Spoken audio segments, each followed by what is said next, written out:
आप सब लोगों को मेरा प्रणाम।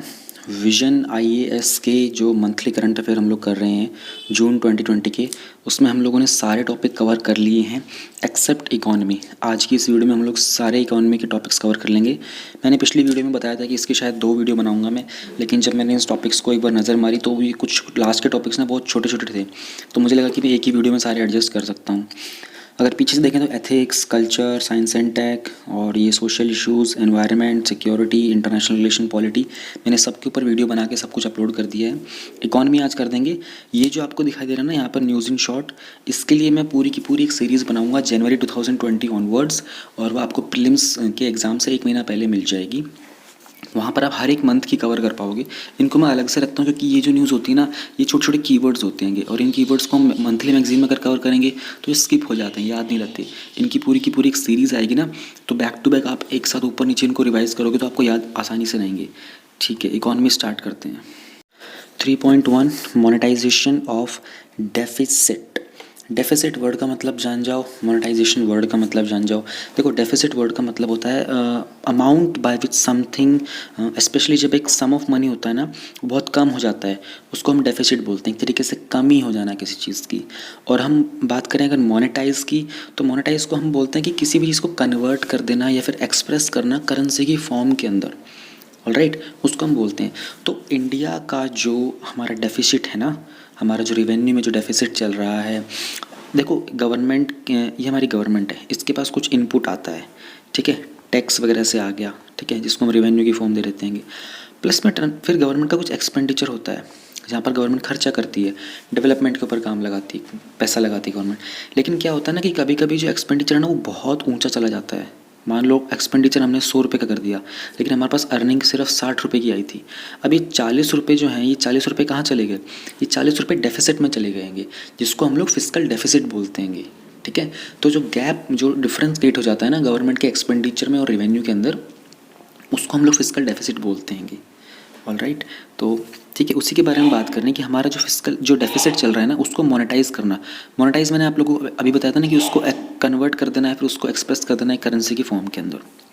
कुछ इकोनॉमिक्स के जो कुछ इकोनॉमिस्ट जो हैं, जिसमें आरबीआई के गवर्नर भी हैं, जो फॉर्मर गवर्नर थे पहले के, सी रंगराजन, उन्होंने सजेस्ट किया है कि गवर्नमेंट का जो डेफिसिट चल रहा है ना, गवर्नमेंट को भी उसे मोनेटाइज कर देना चाहिए, यानी कि उस कमी को पैसों से भरपूर उसकी पूर्ति कर लेनी चाहिए। अब उसकी पूर्ति करने के ना 2 तरीके होते हैं। गवर्नमेंट कैसे कर सकती है उसकी पूर्ति?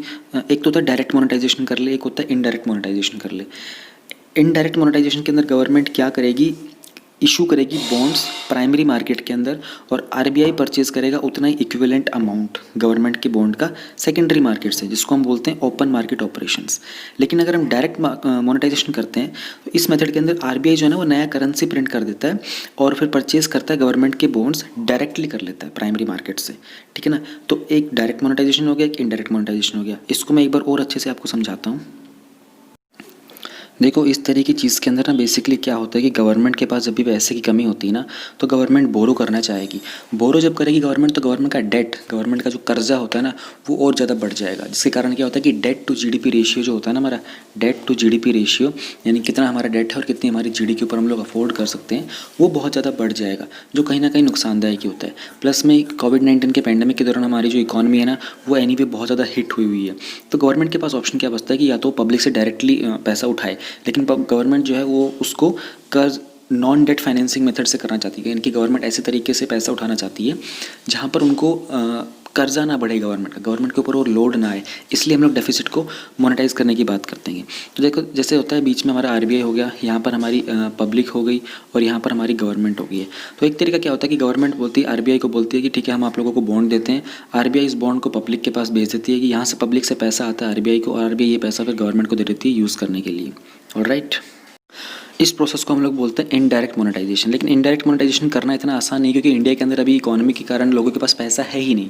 ठीक है ना, तो इसका जो दूसरा तरीका होता है कि वो होता है डायरेक्ट मोनेटाइजेशन, जहाँ पर क्या करती है कि आरबीआई नई करेंसी प्रिंट कर देती है। ठीक है ना, तो लिक्विडिटी को वो सडनली कंट्री के अंदर बढ़ा देते हैं, तो कंट्री के अंदर क्या इकोनॉमी मूव करना स्टार्ट कर देती है।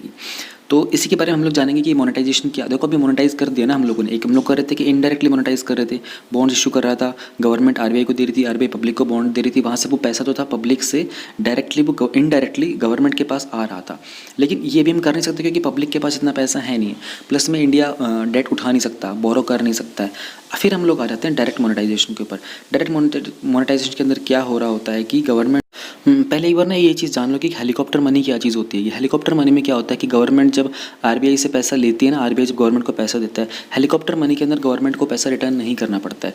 लेकिन जब हम लोग बात करते हैं कि डायरेक्ट मोनेटाइजेशन की, तो गवर्नमेंट क्या होती है कि बॉन्ड देने की बात करती है कि आरबीआई को हम डायरेक्टली आपको बॉन्ड दे देंगे और आप हमको वो पैसा दे दो। तो फ्यूचर में वो पैसा जो है उनको रिटर्न करना पड़ेगा। गवर्नमेंट बेसिकली आरबीआई को बोल रही होती है कि आप हमको पैसा प्रिंट करके दे दो।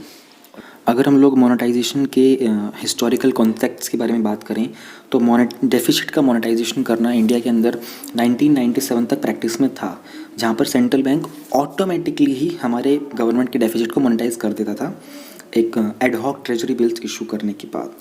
1994 से 1997 के अंदर 2 एग्रीमेंट साइन किए गए थे गवर्नमेंट ऑफ इंडिया में और आरबीआई के बीच में, जहाँ पर उन्होंने इस तरह के एडहॉक ट्रेजरी बिल्स को बिल्कुल फेज आउट कर दिया था।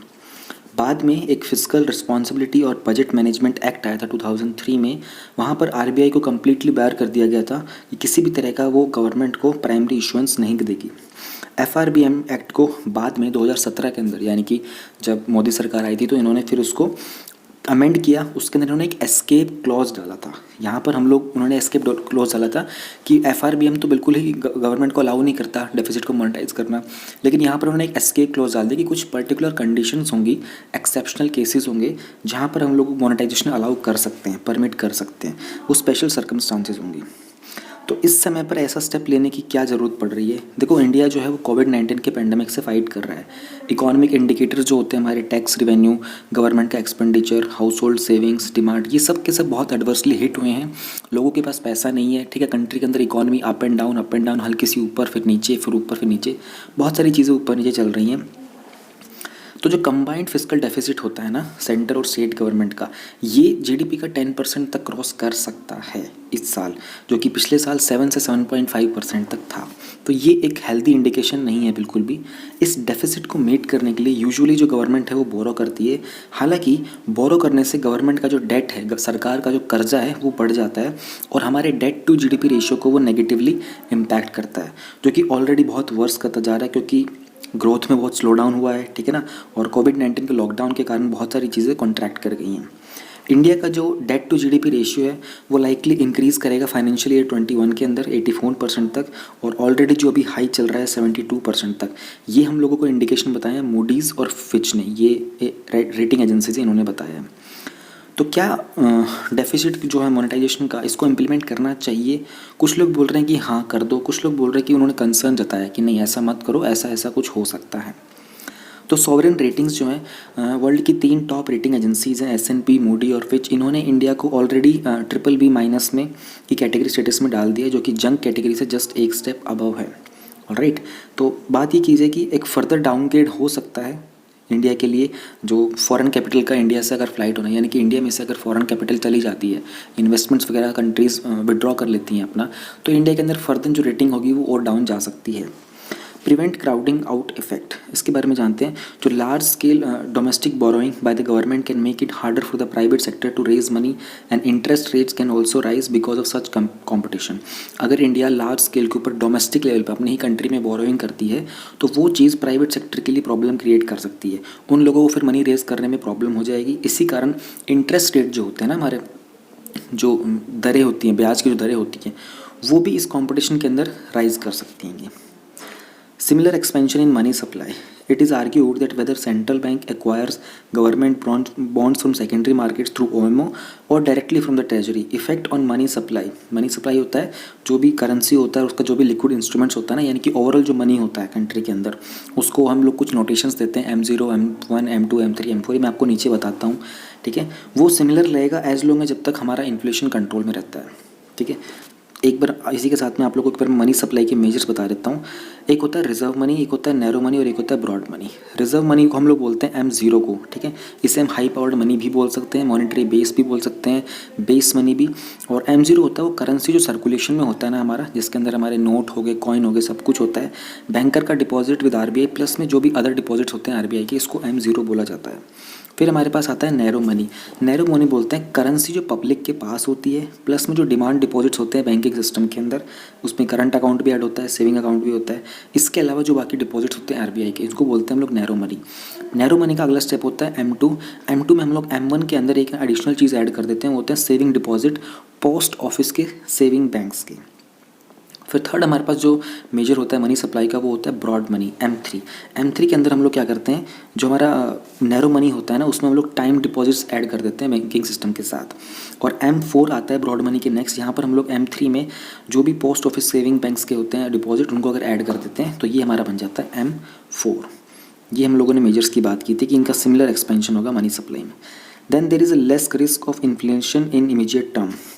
Transmission of base money M0 की जो हमने अगर बात की टू द ब्रॉडर मनी, यानी कि M3 के अंदर उसको भेजते हैं, वो लाइकली हमारा जो स्लो डाउन करेगा, क्योंकि जो स्लो क्रेडिट ग्रोथ हो रही है ना, इसके कारण लोअर वेलोसिटी ऑफ मनी होगी। यानी कि फ्रीक्वेंसी जिसके ऊपर एक यूनिट करेंसी जो है उसको हम लोग यूज़ करते हैं डोमेस्टिकली परचेज करने के लिए, उसके जो प्रोड्यूस गुड्स और सर्विसेज होते हैं ना गिवन टाइम पीरियड के अंदर, वो हम लोग लोअर वेलोसिटी पे लेके आएंगे। ये जो लो वेलोसिटी और लोअर ट्रांजिशन होता है, ये इन्फ्लेशन का रिस्क जो होता है उसको रिड्यूस कर देता है। लेकिन कुछ लोगों ने कंसर्न भी रेज़ किए कि इस तरह से डेफिसिट को मोनेटाइज करने से कुछ प्रॉब्लम्स हो सकती हैं। वो कंसर्न्स क्या हैं, उनके ऊपर एक नज़र मार लेते हैं। उन्होंने कहा कि rise in inflation long term के अंदर हो सकता है। यहाँ पर तो कह रहे थे कि इमीडिएट टर्म के अंदर इन्फ्लेशन का रिस्क नहीं है बिल्कुल भी, लेकिन लॉन्ग टर्म के अंदर इन्फ्लेशन का रिस्क हो सकता है, ठीक है ना। उन्होंने अपोज किया जो टेम्प्रेरी एक्सपेंशन होगा हमारी मनी सप्लाई के अंदर, OMO के अंदर, मोनेटाइजेशन किसी भी डेफिसिट का एक मोर permanent creates a more permanent one which can lead to inflation as more money is being pumped into economy which will stimulate the demand spending। वो ये कहना चाह रहा है शॉर्ट टर्म के लिए तो आप लोगों ने बात कर दी, शॉर्ट टर्म में एक्सपेंशन हमको ये जो इन्फ्लेशन है उसका रिस्क देखने को नहीं मिलेगा, क्योंकि शॉर्ट टर्म की तरह एक्सपेंशन होगा, सर्कुलेशन में आएगा मनी। लेकिन हम लोग जब बात करते हैं डिमांड और स्पेंडिंग की, तो लॉन्ग टर्म के अंदर ये चीज़ इन्फ्लेशन क्रिएट कर सकती है। Then we have devaluation of rupees.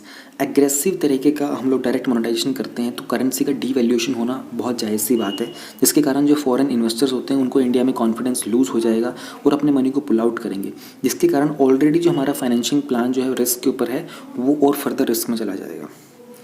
Possibility क्या है इनएफिशिएंट स्पेंडिंग की। उन्होंने कहा कि यूजुअल जो फिस्कल प्रोफिलिकेसी होती है ना, it is seen among governments when money is easily available to exploit, as it may also lead to rise in corrupt practices। उन्होंने ये कहना चाह रहे, देखो प्रोफिलिकेसी वर्ड का मतलब था वेस्टफुलनेस।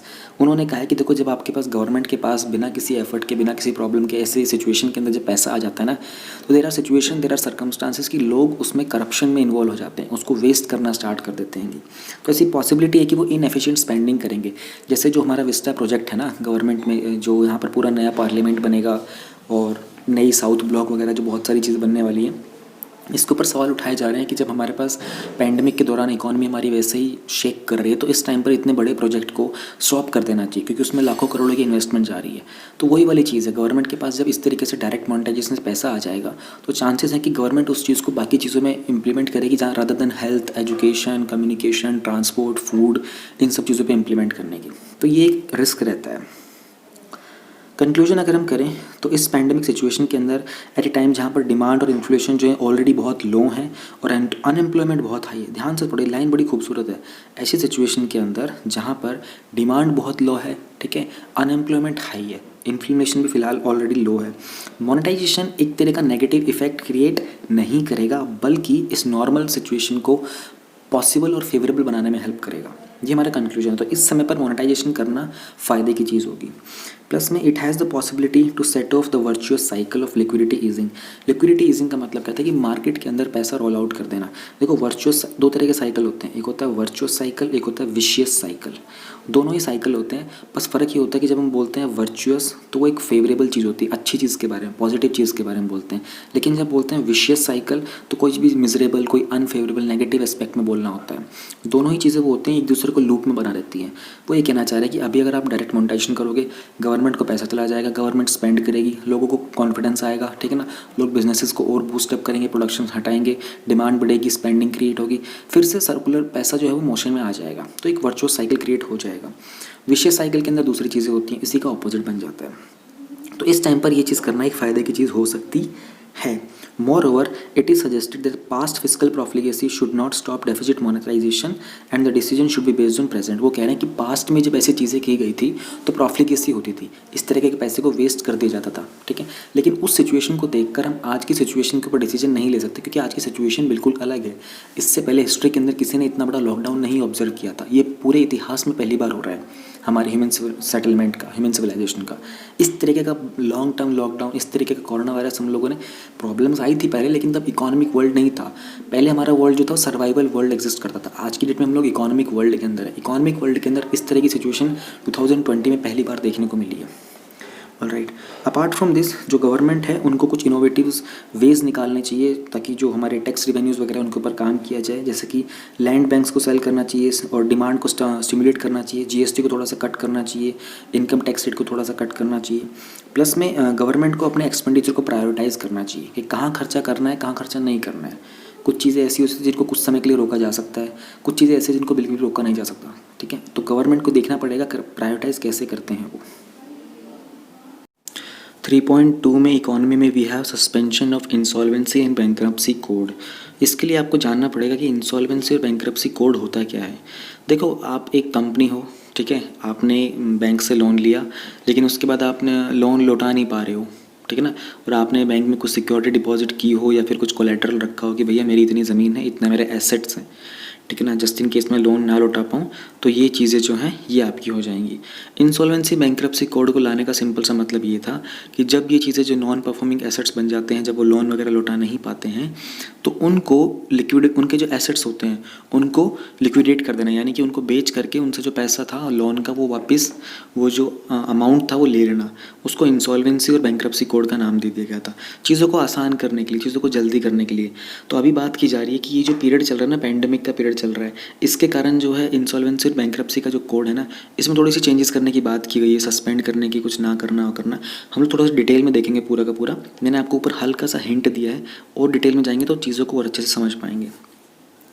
रिसेंटली एक जो ऑर्डिनेंस था ये अप्रूव हो गया था कि हमें आईबीसी को, इंसॉल्वेंसी और बैंक्रप्सी कोड को अमेंड करना है ताकि कॉर्पोरेट्स को कुछ रिलीफ मिलेगा, क्योंकि जो पैंडेमिक है ना और उसके बाद जो सब्सिक्वेंट लॉकडाउन आ गया था, इसके कारण बहुत सारी इकोनॉमिक एक्टिविटीज़ जो हैं वो उनके ऊपर बहुत बड़ा इम्पैक्ट पड़ा है। ऑर्डिनेंस क्या होता है मैं आप लोगों को कई बार बता चुका हूँ। डेली करंट अफेयर्स को जो सुन रहे हैं उनको मैंने 5 अगस्त वाली न्यूज़ के अंदर भी अच्छे से समझाया था। आई थिंक पता नहीं 5 या 4 वाली मैंने समझाया था ऑर्डिनेंस बड़े डिटेल में क्या होता है। दोबारा बता देता हूँ, जब भी कोई असेंबली या फिर पार्लियामेंट का सेशन जो नहीं हो रहा होता, लेकिन कोई एक्ट आपको पास करना है, ठीक है ना, suddenly there is a need कि आपको कोई एक्ट पास करना है, तो आप क्या करते हो कि कैबिनेट वगैरह से थोड़ी सी बातचीत करके और आप प्राइम मिनिस्टर के, प्रेसिडेंट के थ्रू आप उस एक्ट को पास करवा देते हो, ठीक है। स्टेट लेवल के ऊपर हो रहा था तो आप गवर्नर के थ्रू उस एक्ट को पास करवा देते होगे। लेकिन असेंबली या फिर पार्लियामेंट अभी सेशन में नहीं था, तो सेशन में डिस्कस नहीं हुआ, दोनों हाउसेस में बिल नहीं गया, वोटिंग वगैरह नहीं हुई थी। तो ये जो बिल होता है ना, ये बहुत एक लिमिटेड पीरियड के लिए होता है, ठीक है। अब क्या होगा कि आपका जब भी पार्लियामेंट का सेशन लगेगा या फिर आपका जब भी असेंबली का सेशन होगा ना, जब वो दोबारा स्टार्ट होगा तो आपको इस बिल को प्रेजेंट करना होगा और विदिन 6 वीक इसका अप्रूवल लेना होता है। उसको बोलते हैं ऑर्डिनेंस। ऑर्डिनेंस को प्रोमलगेट करना, प्रोमलगेट वर्ड का मीनिंग होता है कि किसी अथॉरिटी के द्वारा इसका ऑर्डर दे देना, इसको अनाउंस कर देना। तो ये जो ऑर्डिनेंस था अभी, ठीक है ना, इसके बारे में क्या था, सेक्शन 10A है, उसको इंट्रोड्यूस किया गया है बाय सस्पेंडिंग सेक्शन 9, 7 और 10 इंडियन कह रहा हूँ इंसॉल्वेंसी और बैंक्रप्सी कोड का।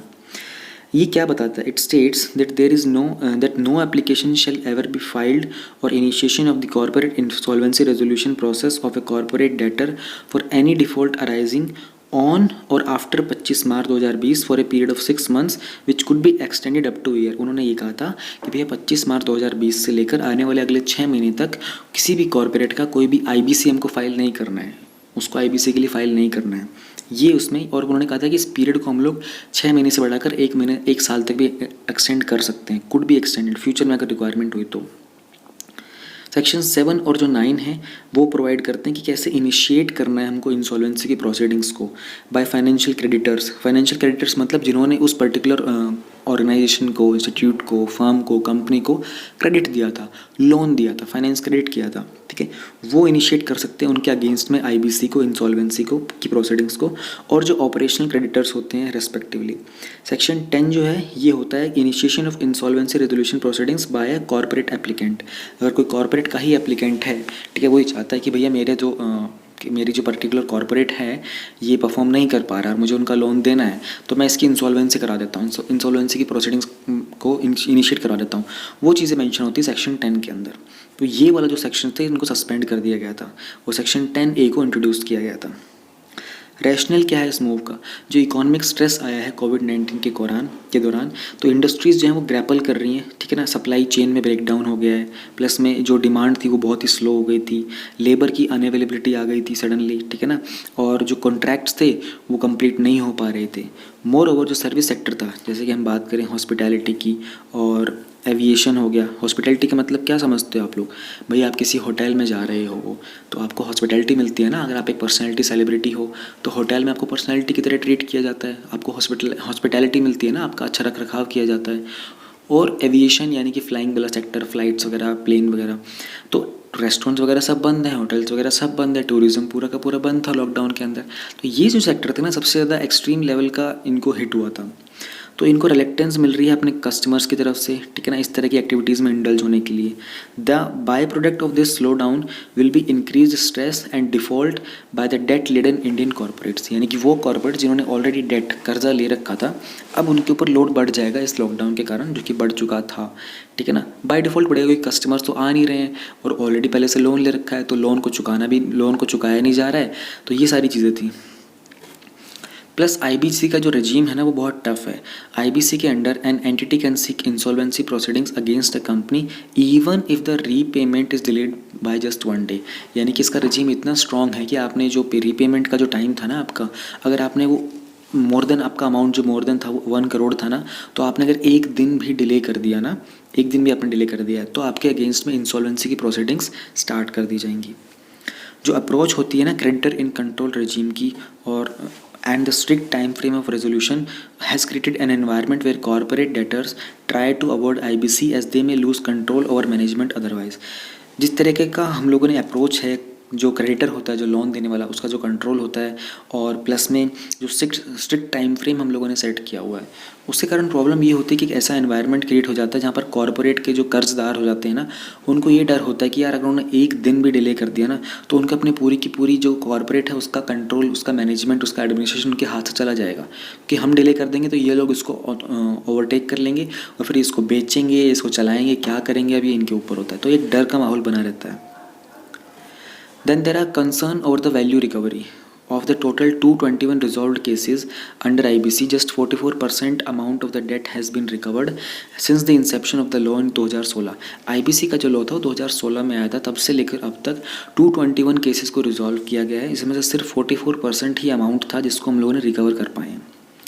More over for every 1 case resolve 4 cases and up liquidation. एक केस होता है जो रिजॉल्व हो पाता है, लेकिन 4 केसेस ऐसे होते हैं जिनको लिक्विडिफाई करना पड़ता है, यानी कि उनके जो एसेट्स होते हैं उनको बेच करके वो पैसा वापस लेना पड़ता है। Where the recovery falls down sharply to 15 से 25%, और उसमें भी जो रिकवरी होती है वो 15 से 25% तक ही हो पाती है। दिस मेन जो क्रेडिटर्स हैं उनको एक लार्ज हेयर कट करना पड़ेगा अपने लोन्स के ऊपर, यानी कि मान लो एक कंपनी को एग्जांपल दे रहा हूँ सिर्फ, ठीक है, सीरियसली मत लेना। एक कंपनी को एक बैंक ने 1000 रुपये का लोन दिया। अब मान लो कि वो कंपनी जो उस लोन को रीपे नहीं कर पाई, ठीक है। देखो इंडिया के अंदर जो बैंकिंग के अंदर काम हो रहा होता है ना, वो पब्लिक के जो पैसे का इतना ज़्यादा नहीं होता जितना कंपनीज़ के लोन का हो रहा होता है। जनरली आप बैंक में जाओगे ना तो एक्चुअल जो काम होता है ना बैंक के अंदर, वो लोन का काम ज़्यादा होता है, बड़ी बड़ी कंपनीज़ का। बाकी तो डोमेस्टिक पर्पज़ के लिए तो छोटा मोटा काम हो रहा होता है। तो मान लो भाई एक बैंक ने एक कंपनी को 1000 रुपये का लोन दिया था, ठीक है। मैं आपको थोड़ा सा बना के दिखाता हूँ। ये बैंक है, ये हमारी कंपनी है। बैंक ने कंपनी को दिया कि भैया मैं आपको 1000 रुपये का लोन दे रहा हूँ। अभी कंपनी 1000 रुपये का लोन नहीं लौटा पाई, ठीक है, कंपनी बोल रही है हम नहीं लौटा पा रहे हैं। तो बैंक क्या करेगा? बैंक इनके अगेंस्ट प्रोसीडिंग्स चलाएगा, ठीक है, इंसॉल्वेंसी और बैंक्रप्सी की। अगर मान लो लिक्विडिफाई करने की नौबत आ जाती है तो बैंक इस कंपनी को मार्केट में सेल करेगा। मान लो इस कंपनी को सेल किया और बैंक को सिर्फ 600 रुपये मिले एग्जाम्पल के लिए, तो बैंक ने दिए तो 1000 रुपये थे ना, लेकिन बैंक को भी 400 रुपये का घाटा चला गया। तो ये वाला नुकसान हो जाता है बैंक को अपने लोन का, ठीक है। There is a huge litigation pressure on the judiciary, plus में इतने सारे केसेस आते हैं तो जो जुडिशियल सिस्टम होता है ना ये भी इनको हैंडल नहीं कर पाता है, ठीक है ना। प्लस में ये जो केसेस होंगे ये भी पैंडमिक के दौरान और ज़्यादा बढ़ जाएंगे, तो इसलिए उन्होंने थोड़ा सस्पेंड करने की बात की थी। कुछ कंसर्न्स भी जताए गए थे कि भैया अगर आईबीसी को हम लोग सस्पेंड कर देंगे तो किस तरह के कंसर्न्स हो जाएंगे। जैसे होता है ballooning of the liabilities without resolution, when the creditors और even corporate applicant itself can not initiate the insolvency proceedings, it may restrict the exit of a business and the lockup its assets, thereby further deteriorating their value and leading to loss. उन्होंने कहा है कि भैया अगर आप लोगों ने restriction लगा दिया, आपने सस्पेंड कर दिया आईबीसी को, तो ये अगर जो कॉर्पोरेट का जो क्लाइंट था ना उसको खुद भी अगर उसकी इच्छा थी कि वो इंसॉल्वेंसी प्रोसीडिंग करना चाहेगा क्योंकि उसको लग रहा है कि वो परफॉर्म नहीं कर पा रहा है, इट्स बेटर कि वो इंसॉल्वेंसी स्टार्ट करवा दे। आपने तो रेस्ट्रिक्ट कर दिया तो उसके कारण ये हो सकता है कि उसकी वैल्यू और ज़्यादा डिग्रेड हो जाएगी फ्यूचर के अंदर, यानी कि वो बिजनेस से एग्जिट भी नहीं कर सकता, ठीक है ना। उसके एसेट्स सारे के सारे लॉकअप हो चुके होंगे और अब क्या होगा कि उसका पास कोई ऑप्शन बचता ही नहीं है, जिसके कारण उसको लॉस ही होना है। फिर उन्होंने कहा कि use of alternative debt resolution mechanisms, suspension will negate the two state objectives of the faster resolution and value maximisation under IBC, and creditors will be forced to turn to older ad hoc mechanisms, जैसे कि जो older mechanisms के लिए हम लोगों को box देना पड़ेगा, address the defaults. Diversion from IBC to the other methods में alternatively result in the married recovery cases and enforcement of security cases after being filed, thereby burdening the courts further. यहाँ पर वो ये कहना चाहता है कि जो आईबीसी होता है ना, आईबीसी के दो मेन ऑब्जेक्टिव्स होते हैं। पहली बात तो किसी भी कॉरपोरेट का इंसॉल्वेंसी करना, फास्टर रेजोल्यूशंस लेके आना, प्लस में आईबीसी के अंदर उसकी वैल्यू को मैक्सिमाइज़ करना। लेकिन अगर आप इसको सस्पेंड कर दोगे ना, सस्पेंशन के कारण ये जो दो ऑब्जेक्टिव्स हैं ना ये पूरे के पूरे निगेट हो जाएंगे, ये इग्नोर हो जाएंगे। तो उन्होंने कहा कि आप ऑल्टरनेटिव डेट रेजोल्यूशन मैकेनिज्म्स को भी यूज़ कर पाओगे। अब ऑल्टरनेटिव डेट रेजोल्यूशंस में उन्होंने बात की है कि जो दूसरे मेथड्स थे ना, आईबीसी के अलावा जो दूसरे मेथड्स थे, इनके कारण जो रिकवरी केसेस होंगे ना वो बहुत ही माइरियड होंगे, प्लस में वहाँ पर सिक्योरिटी केसेस भी फाइल करने पड़ेंगे, जिसके कारण कोर्ट्स के ऊपर और ज़्यादा बर्डन आ जाएगा। तो एक बार हम लोग वो दूसरे ऑल्टरनेटिव मेथड्स के बारे में देख लेते हैं बॉक्स में। ये तो कुछ फीचर्स हैं आईबीसी के। अच्छा, ये है ना alternative methods of date recovery, यहाँ पर है। हाँ, इसमें पहला जो मेथड था वो सरफेसी एक्ट के बारे में बात की गई थी। सरफेसी एक्ट की फुल फॉर्म आपको पता होनी चाहिए, securitisation and reconstruction of the financial assets and enforcement of security interest act. Creditors can take possession and sell the immovable properties under this act or file a criminal complaint for dishonored checks for recovery of outstanding money under Negotiable Instruments Act 1881। यानी कि जो creditors होते हैं जिन्होंने loan दिया होता है वो आपकी जो इमूवेबल प्रॉपर्टीज़ होती है ना उनको सेल करके अपना पैसा रिकवर कर सकते हैं, या फिर आपके अगेंस्ट कोई क्रिमिनल कंप्लेंट भी फाइल कर सकते हैं अगर आपने चेक्स को डिसऑनर कर दिया अंडर नेगोशिएबल इंस्ट्रूमेंट्स एक्ट 1881। तो ये है वो एक ऑल्टरनेटिव मेथड जिसका यूज़ किया जाएगा, ठीक है। सेकंड चीज़, corporate restructuring schemes under section 230 और ये जो है हमारा 232 कंपनीज एक्ट का, ये scheme the scheme process is premised on debtor in possession and scheme is binding on the company and all its creditors and shareholders. दो उन्होंने बात की कि बेसिकली यही कहना चाह रहे हैं कि अगर आप इन किसी का यूज़ करोगे तो कहीं ना कहीं जो कोर्ट्स होते हैं ना उनका बर्डन बढ़ जाएगा। एक बार ऊपर वाले बॉक्स के ऊपर देख लेते हैं कुछ इंपॉर्टेंट फीचर्स आईबीसी के, फिर हम लोग नीचे चलेंगे mounting NPS. I think concern पहले पूरे कर लेने चाहिए हमको, है ना, कोई चीज़ बीच में नहीं छोड़नी चाहिए वरना फिर डाइवर्जन हो जाएगा। और देखो ये कह रहा है कि किसी भी तरह के डेफिनेट, अगर देखो आप लोगों ने सस्पेंड कर दिया आईबीसी को तो कोई भी रेजोल्यूशन अगर वो टाइमली नहीं हो पाएगा, ठीक है ना। उसके बाद एनपीएस जो होंगे बैंकिंग सेक्टर्स के वो राइज करने लगेंगे, ठीक है, जिसके कारण लैंडिंग रेट्स होंगे वो बढ़ेंगे। एनपी का मतलब होता है non performing assets. Non performing assets बढ़ेंगे तो जो रेट होता है लैंडिंग रेट वो बढ़ने लग जाएगा, जिसके कारण जो इन्वेस्टमेंट होती है, जो क्रेडिट साइकिल होगा वो हैम्पर होने लगेगा, ठीक है। इन्वेस्टर का जो कॉन्फिडेंस होगा वो लोअर होना हो जाएगा। इसमें ओवरऑल इकोनॉमी के अंदर लॉन्ग रन के अंदर जो पोटेंशियल ग्रोथ होगी ना वो हैम्पर होनी स्टार्ट हो जाएगी। Then there is a higher provision norms for banks, that is the एक बैंक्स का एक नॉर्म होता है, जैसे कि ये प्रूडेंशियल फ्रेमवर्क होता है किसी भी स्ट्रेस्ड एसेट के रिजोल्यूशन के लिए आरबीआई के द्वारा। यहाँ पर ही क्या करते हैं कि जो लेंडर्स होता है ना, they will take a prima facie review of the debtor upon occurrence of a default. जब भी कोई डिफ़ॉल्ट होता है ना किसी डेटर के ऊपर तो उसका प्राइमा फेसिया रिव्यू लेते हैं। प्राइमा फेसिया वर्ड का मतलब होता है कि पहली झलक के अंदर ही, based on the first impression, ठीक है ना, एक्सेप्टेड एज करेक्ट, मतलब उसको स्टार्टिंग में करेक्ट कंसिडर किया जाता है जब तक वो अनफेवरेबल या फिर इनकरेक्ट प्रूव ना हो जाए। ऑलराइट, तो यहाँ पर क्या होता है, it provides a system of disincentivise in the form of additional provisioning for delay in the implementation of resolution plan और initiation of the insolvency proceedings. यानी कि एक इसके अंदर क्या हो सकता है, डिसइंटिवाइज कर दिया जाता है अगर आपका जो प्रोविजनिंग होती है ना ये इंसॉल्वेंसी की प्रोसीडिंग्स की, ये इम्प्लीमेंट ना हो पाए या फिर इसके इम्प्लीमेंट करने में कोई डिले हो जाता है। तो पोटेंशियल ऑफ मिसयूज़, जो प्रोसीडिंग्स होती हैं आईपीसी के अंडर, ठीक है ना, ये they can never be filed by for the default occurring in the suspension period, यानी कि जो भी सस्पेंशन का पीरियड है ना उसमें डिफ़ॉल्ट अकरिंग के लिए इनको फाइल नहीं कर सकते हैं। जो प्रमोटर्स होते हैं कंपनी के पास, उनके पास एक कैपेसिटी होती है कि अपने ड्यूज़ को रीपे कर ले, ठीक है ना, that could force a default during this period and never be held accountable, और फिर वो आईबीसी के अंदर अकाउंटेबल नहीं हो पाएंगे। वाइल जो पैंडमिक रिलेटेड केसेस होते हैं ना, they should get the benefit of this reprieve, तो फिर ये बहुत टफ हो जाएगा पिन पॉइंट करना कि ये एक रीज़न है उनके नॉन सर्विंग ऑफ लोन्स का, ठीक है, ये बहुत टफ हो जाएगा। फिर ये एडवर्सली अफेक्ट करेगा ऑपरेशनल क्रेडिटर्स को, जैसे कि वेंडर्स हो गए, सप्लायर्स हो गए, ठीक है ना, क्योंकि वो उनके अगेंस्ट इंसॉल्वेंसी प्रोसीडिंग तो फाइल कर नहीं सकते, ठीक है ना। फिर क्या होगा कि इसके कारण आर्टिफिशियल डिलेज होंगे पेमेंट्स के अंदर, ठीक है ना, ये कॉर्पोरेट डेटर्स के लिए बहुत ही एक्रूड हो जाएगा। No suspension against personal guarantors of a company. If the directors or the promoters of a company have provided personal guarantees to its lenders, they may still be taken to the insolvency court under IBC. Simple सी बात लिखी है। Ordinance does not grant any relief to such applicants whose resolution plans recently got approved. जिनका resolution plan अभी भी approve हुआ था उनको कोई रिलीफ नहीं मिलेगा, ये सिर्फ उनके लिए जो डेट उन्होंने डिफाइन की थी उसके बाद वालों के लिए। वे फॉरवर्ड से पहले हम लोग एक बार स्पेशल फीचर्स देख लेते हैं आईबीसी के बारे में, ये देखकर आपको थोड़ा सा और अंडरस्टैंडिंग मिलेगी। आईबीसी जो है वो इंडिविजुअल्स को कवर करता है, कंपनीज़ को, एलएलपीज़ को जो कि लिमिटेड लायबिलिटी पार्टनरशिप्स होती हैं, पार्टनरशिप फॉर्म्स होते हैं, प्लस में इसका एडजुडिकेटिंग अथॉरिटी होती है। एडजुडिकेटिंग वर्ड का मतलब होता है किसी भी चीज़, किसी भी डिस्प्यूटेड मैटर के अंदर कोई भी फॉर्मल जजमेंट लेके आना, उसको एडजुडिकेशन बोलते हैं। तो इन केसेस के अंदर कौन होता है, एनसीएलटी होता है, ठीक है ना, कंपनीज़ के लिए नेशनल कंपनी लॉ ट्रिब्यूनल होता है, ठीक है, और एलएलपीज़ होते हैं, डेट रिकवरी ट्रिब्यूनल्स होते हैं इंडिविजुअल्स और पार्टनरशिप फॉर्म्स के लिए। इंसॉल्वेंसी रेजोल्यूशन का प्रोसेस होता है, इसको इनिशिएट कर सकता है कोई भी स्टेक होल्डर फर्म का, ठीक है, डेटर हो गया, क्रेडिटर हो गया, एम्प्लॉय हो गया, कोई भी इनिशिएट कर सकता है। ये जो एडजुडिकेटिंग अथॉरिटी होती है ना, ये एक्सेप्ट करती है इंसॉल्वेंसी रेजोल्यूशन प्रोफेशनल या फिर किसी आईपी को, उसी को आईपी बोलते हैं, इंसॉल्वेंसी प्रोफेशनल को, उसको अपॉइंट करते हैं। जो पावर होती है ना मैनेजमेंट की, बोर्ड की, कंपनी वगैरह की, उसको ट्रांसफ़र कर दिया जाता है एक कमेटी ऑफ क्रेडिटर्स को, ठीक है ना, जो कि जिसमें सारे के सारे फाइनेंशियल क्रेडिटर्स होते हैं कॉर्पोरेट डेटर के। जो आईपी होता है इसके अंदर वो डिसाइड करता है कि इस कंपनी को रिवाइव करना है, उसका इंसॉल्वेंसी रेजोल्यूशन करना है, या फिर इसको लिक्विडेट करना है, यानी कि इसके जो भी एसेट्स हैं उन सबको बेच करके वो फिर पैसा रिकवर करना है। अगर वो डिसाइड करते हैं कि इसको रिवाइव करना है तो उनको कोई ऐसा इंसान ढूंढना पड़ेगा जो इसको परचेज़ करने के लिए रेडी हो। They choose the party with the best resolution plan, जो कि एक्सेप्टेबल होता है मेजॉरिटी ऑफ द क्रेडिटर्स को, 66% क्रिटिकल डिसीजन और 51% रूटीन डिसीजन के, कि वो टेक ओवर करेगा अब इस फर्म के मैनेजमेंट को। जो लॉ है वो प्रिस्क्राइब करता है कि जो इंसॉल्वेंसी रेजोल्यूशन होता है ये 180 डेज़ के अंदर रिकवर हो जाना चाहिए, लेकिन इसमें एक्सटेंशन मिल जाती है 90 डेज़ की। अगर इस पूरे पीरियड के अंदर वो नहीं हो पाता है रेजोल्यूशन तो उस कंपनी को लिक्विडेट कर दिया जाएगा।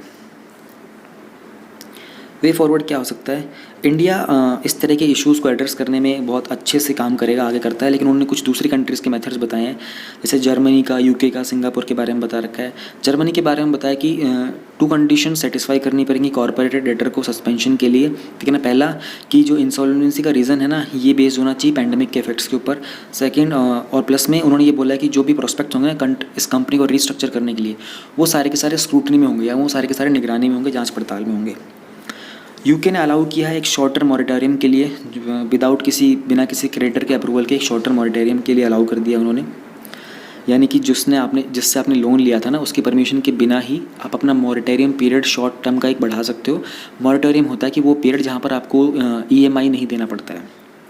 सिंगापुर के अंदर उनको बेनिफिट मिलेगा मॉरिटोरियम का, कॉर्पोरेट डेटर्स को प्रूव करना होगा कि वो इस कॉन्ट्रैक्ट को परफॉर्म नहीं कर पाए थे क्योंकि पेंडेमिक चल रहा था।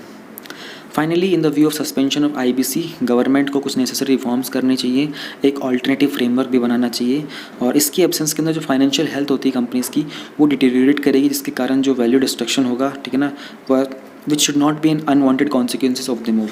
तो इस मूव का कोई भी ऐसा कॉन्सिक्वेंस नहीं होना चाहिए जिसके कारण हमारी जो वैल्यू है उसका कोई डिस्ट्रक्शन हो जाए। ईजी था, ज़्यादा टफ नहीं था। अब हमारे पास है 3.3 banking regulation amendment ordinance 2020। President ने रिसेंटली प्रोमलगेट किया था बैंकिंग रेगुलेशन अमेंडमेंट ऑर्डिनेंस 2020 का। अमेंडमेंट पता ही होगा आप लोगों को, ऑर्डिनेंस मैंने आपको बता दिया, प्रोमलगेशन भी मैंने आपको बता दिया था बिल्कुल अभी। थोड़ा सा बैकग्राउंड देख लेते हैं। जो ऑर्डिनेंस है यहाँ पर हम लोगों की रिक्वायरमेंट क्या है, जो बैंकिंग रेगुलेशन एक्ट है 1949 का, उसे हम अमेंडमेंट करना चाह रहे हैं। ये एक्ट करता क्या है, ये रेगुलेट करता है सभी बैंक्स की फंक्शनिंग, ठीक है ना, और प्लस में बहुत सारे वेरियस एस्पेक्ट्स होते हैं, उन पर डिटेलिंग प्रोवाइड करता है, जैसे कि लाइसेंसिंग, मैनेजमेंट और ऑपरेशन ऑफ बैंक्स। अभी इसका एम क्या है, इसका एम है कि जितने भी अर्बन कोऑपरेटिव बैंक्स हैं और जो मल्टी स्टेट कोऑपरेटिव बैंक्स हैं, उनको डायरेक्ट आरबीआई के सुपरविजन के अंडर लेके आना है। पहले पंजाब और महाराष्ट्र कोऑपरेटिव बैंक के जो क्राइसिस हुए थे, क्योंकि उसके अंदर कुछ इरेगुलरिटीज़ थी, जैसे कि फ्रॉडलेंट लोन्स थे, एक्सेसिव लैंडिंग हुई थी, ठीक है ना, इस कारण जो पूरी की पूरी मैनेजमेंट थी और रेगुलेशन थी ना अर्बन कोऑपरेटिव बैंक्स की, ये सारी की सारी फोकस में आई थी। स्पेशली ये जो पीएमसी बैंक का जो क्राइसिस हुआ था इसके बाद। ऑल्सो रिसेंटली आरबीआई ने लाइसेंस कैंसिल किए थे दो कोऑपरेटिव बैंक्स के। एक था Mapusa urban cooperative bank of Goa limited और दूसरा था सीकेपी कोऑपरेटिव बैंक लिमिटेड। क्यों? क्योंकि इनकी पुअर परफॉर्मेंस थी। इसी कंटेक्स्ट के अंदर आरबीआई को ज़्यादा पावर देने के लिए, जो कि अर्बन कोऑपरेटिव बैंक्स के रेगुलेशंस के ऊपर banking regulation amendment ordinance 2020 promulgate किया गया था। इससे पहले बैंकिंग रेगुलेशन अमेंडमेंट बिल आया था 2020, ये इंट्रोड्यूस किया गया था लोकसभा के अंदर, लेकिन ये पास नहीं हो पाया था। इस ऑर्डिनेंस के की फीचर जानने से पहले हम लोगों को एक बार कोऑपरेटिव बैंक्स के बारे में जान लेना चाहिए। हमारे लिए समझना टॉपिक को समझना और आसान हो जाएगा। कोऑपरेटिव बैंक्स जो होते हैं ये भी फाइनेंशियल एंटिटीज़ ही होते हैं। ये कोऑपरेटिव बेसिस के ऊपर इस्टेब्लिश किए जाते हैं और ये अपने मेंबर्स को बिलोंग करते हैं। ये पॉइंट बड़ा इंपॉर्टेंट है यहाँ पर। इसका मतलब ये जो होता है, जो कस्टमर होते हैं वही कोऑपरेटिव बैंक के अंदर उसके ऑनर भी होते हैं। अगर हम क्लासिफिकेशन करें कोऑपरेटिव बैंक्स की, तो अर्बन भी होते हैं और रूरल भी होते हैं, दो तरह के होते हैं। अर्बन के अंदर दो टाइप के होते हैं, स्केड्यूल्ड और नॉन स्केड्यूल या फिर नॉन स्केड्यूल्ड कोऑपरेटिव बैंक्स। फिर होता है सिंगल स्टेट और मल्टी स्टेट, दो टाइप्स होती हैं। रूरल के अंदर विद इन उसमें दो टाइप्स होती हैं। पहली होती है short term credit institution, second होती है long term credit institution. Short term के अंदर आते हैं state cooperative bank, district central cooperative bank, primary agriculture credit societies, और लॉन्ग टर्म में आते हैं state cooperative agriculture rural banks और primary cooperative and agriculture rural banks. Urban cooperative banks जो होते हैं ये कोऑपरेटिव सोसाइटीज़ की तरह रजिस्टर होते हैं और ये इनका जो प्रोविजंस होता है वो स्टेट कोऑपरेटिव सोसाइटीज़ एक्ट का होता है, ठीक है, और जो multi state cooperative societies act होता है 2002 का, उसका भी होता है। अर्बन कोऑपरेटिव बैंक्स इंडिया के अंदर ड्यूअल रजिस्ट्रेशन के अंदर होते हैं, एक आरबीआई का और एक रजिस्ट्रार ऑफ कोऑपरेटिव सोसाइटीज़ का गवर्नमेंट के अंदर। जो बैंकिंग ऑपरेशंस होते हैं इनको रेगुलेट और सुपरवाइज करता है हमारा आरबीआई, जो कि सारी जो भी कैपिटल की एडिक्वेसी है, रिस्क कंट्रोल है, लैंडिंग नॉर्म्स, इशूइंग लाइसेंसेस वगैरह, इन सब चीज़ों को ऑपरेट करने के लिए आरबीआई रिस्पॉन्सिबल है। इनको गवर्न करते हैं हम दो लॉज के अंदर, जो कि बैंकिंग रेगुलेशन एक्ट है 1949 का और banking laws cooperative society act 1955 का। रजिस्ट्रेशन और जो मैनेजमेंट रिलेटेड एक्टिविटीज़ होती हैं इन सब बैंक्स की, वो की जाती हैं आरसीएस के द्वारा, that is registrar of cooperative societies in case of UCBs जो कि सिंगल स्टेट में, और central RCCs in case of multiple state के अंदर। तो काफ़ी डिफ्रेंशिएटिंग पॉइंट्स हैं यहाँ पर सारे के सारे। प्रीलिम स्पेसिफिक ये टॉपिक है, क्राइसिस हुआ था, अमेंडमेंट हुआ है, और ये वाली चीज़ आपको मेंस में आए ना आए, लेकिन प्रीलिम्स में आने के चांसेस ज़्यादा हैं। ठीक है, हम लोगों ने ये देख लिया। अब हम लोग देख लेते हैं कि क्या की फीचर्स थे इस ऑर्डिनेंस के। ऑलराइट, ऑर्डिनेंस अलाउ करता है कि आरबीआई एक स्कीम बनाएगा, जो भी रिकंस्ट्रक्शन करना है, जो भी अमलगमेशन करना है एक बैंकिंग कंपनी का, बिना उसके ऊपर मॉरेटोरियम इम्पोज किए। पहले तो जानो, अमलगमेशन मतलब उनको मिला देना है। मॉरेटोरियम का मतलब होता है कि उनको ईएमआई वगैरह पे करने का जो पीरियड होता है ना, उसको एक्सटेंड कर देना। ये सब किए बिना बैंक किस तरीके से उस स्कीम को बनाएगा कि उनको रीस्ट्रक्चर करना पड़े और उनका अमलगमेशन करना पड़े। इससे पहले RBI had to first take a bank under a moratorium before preparing a revival scheme.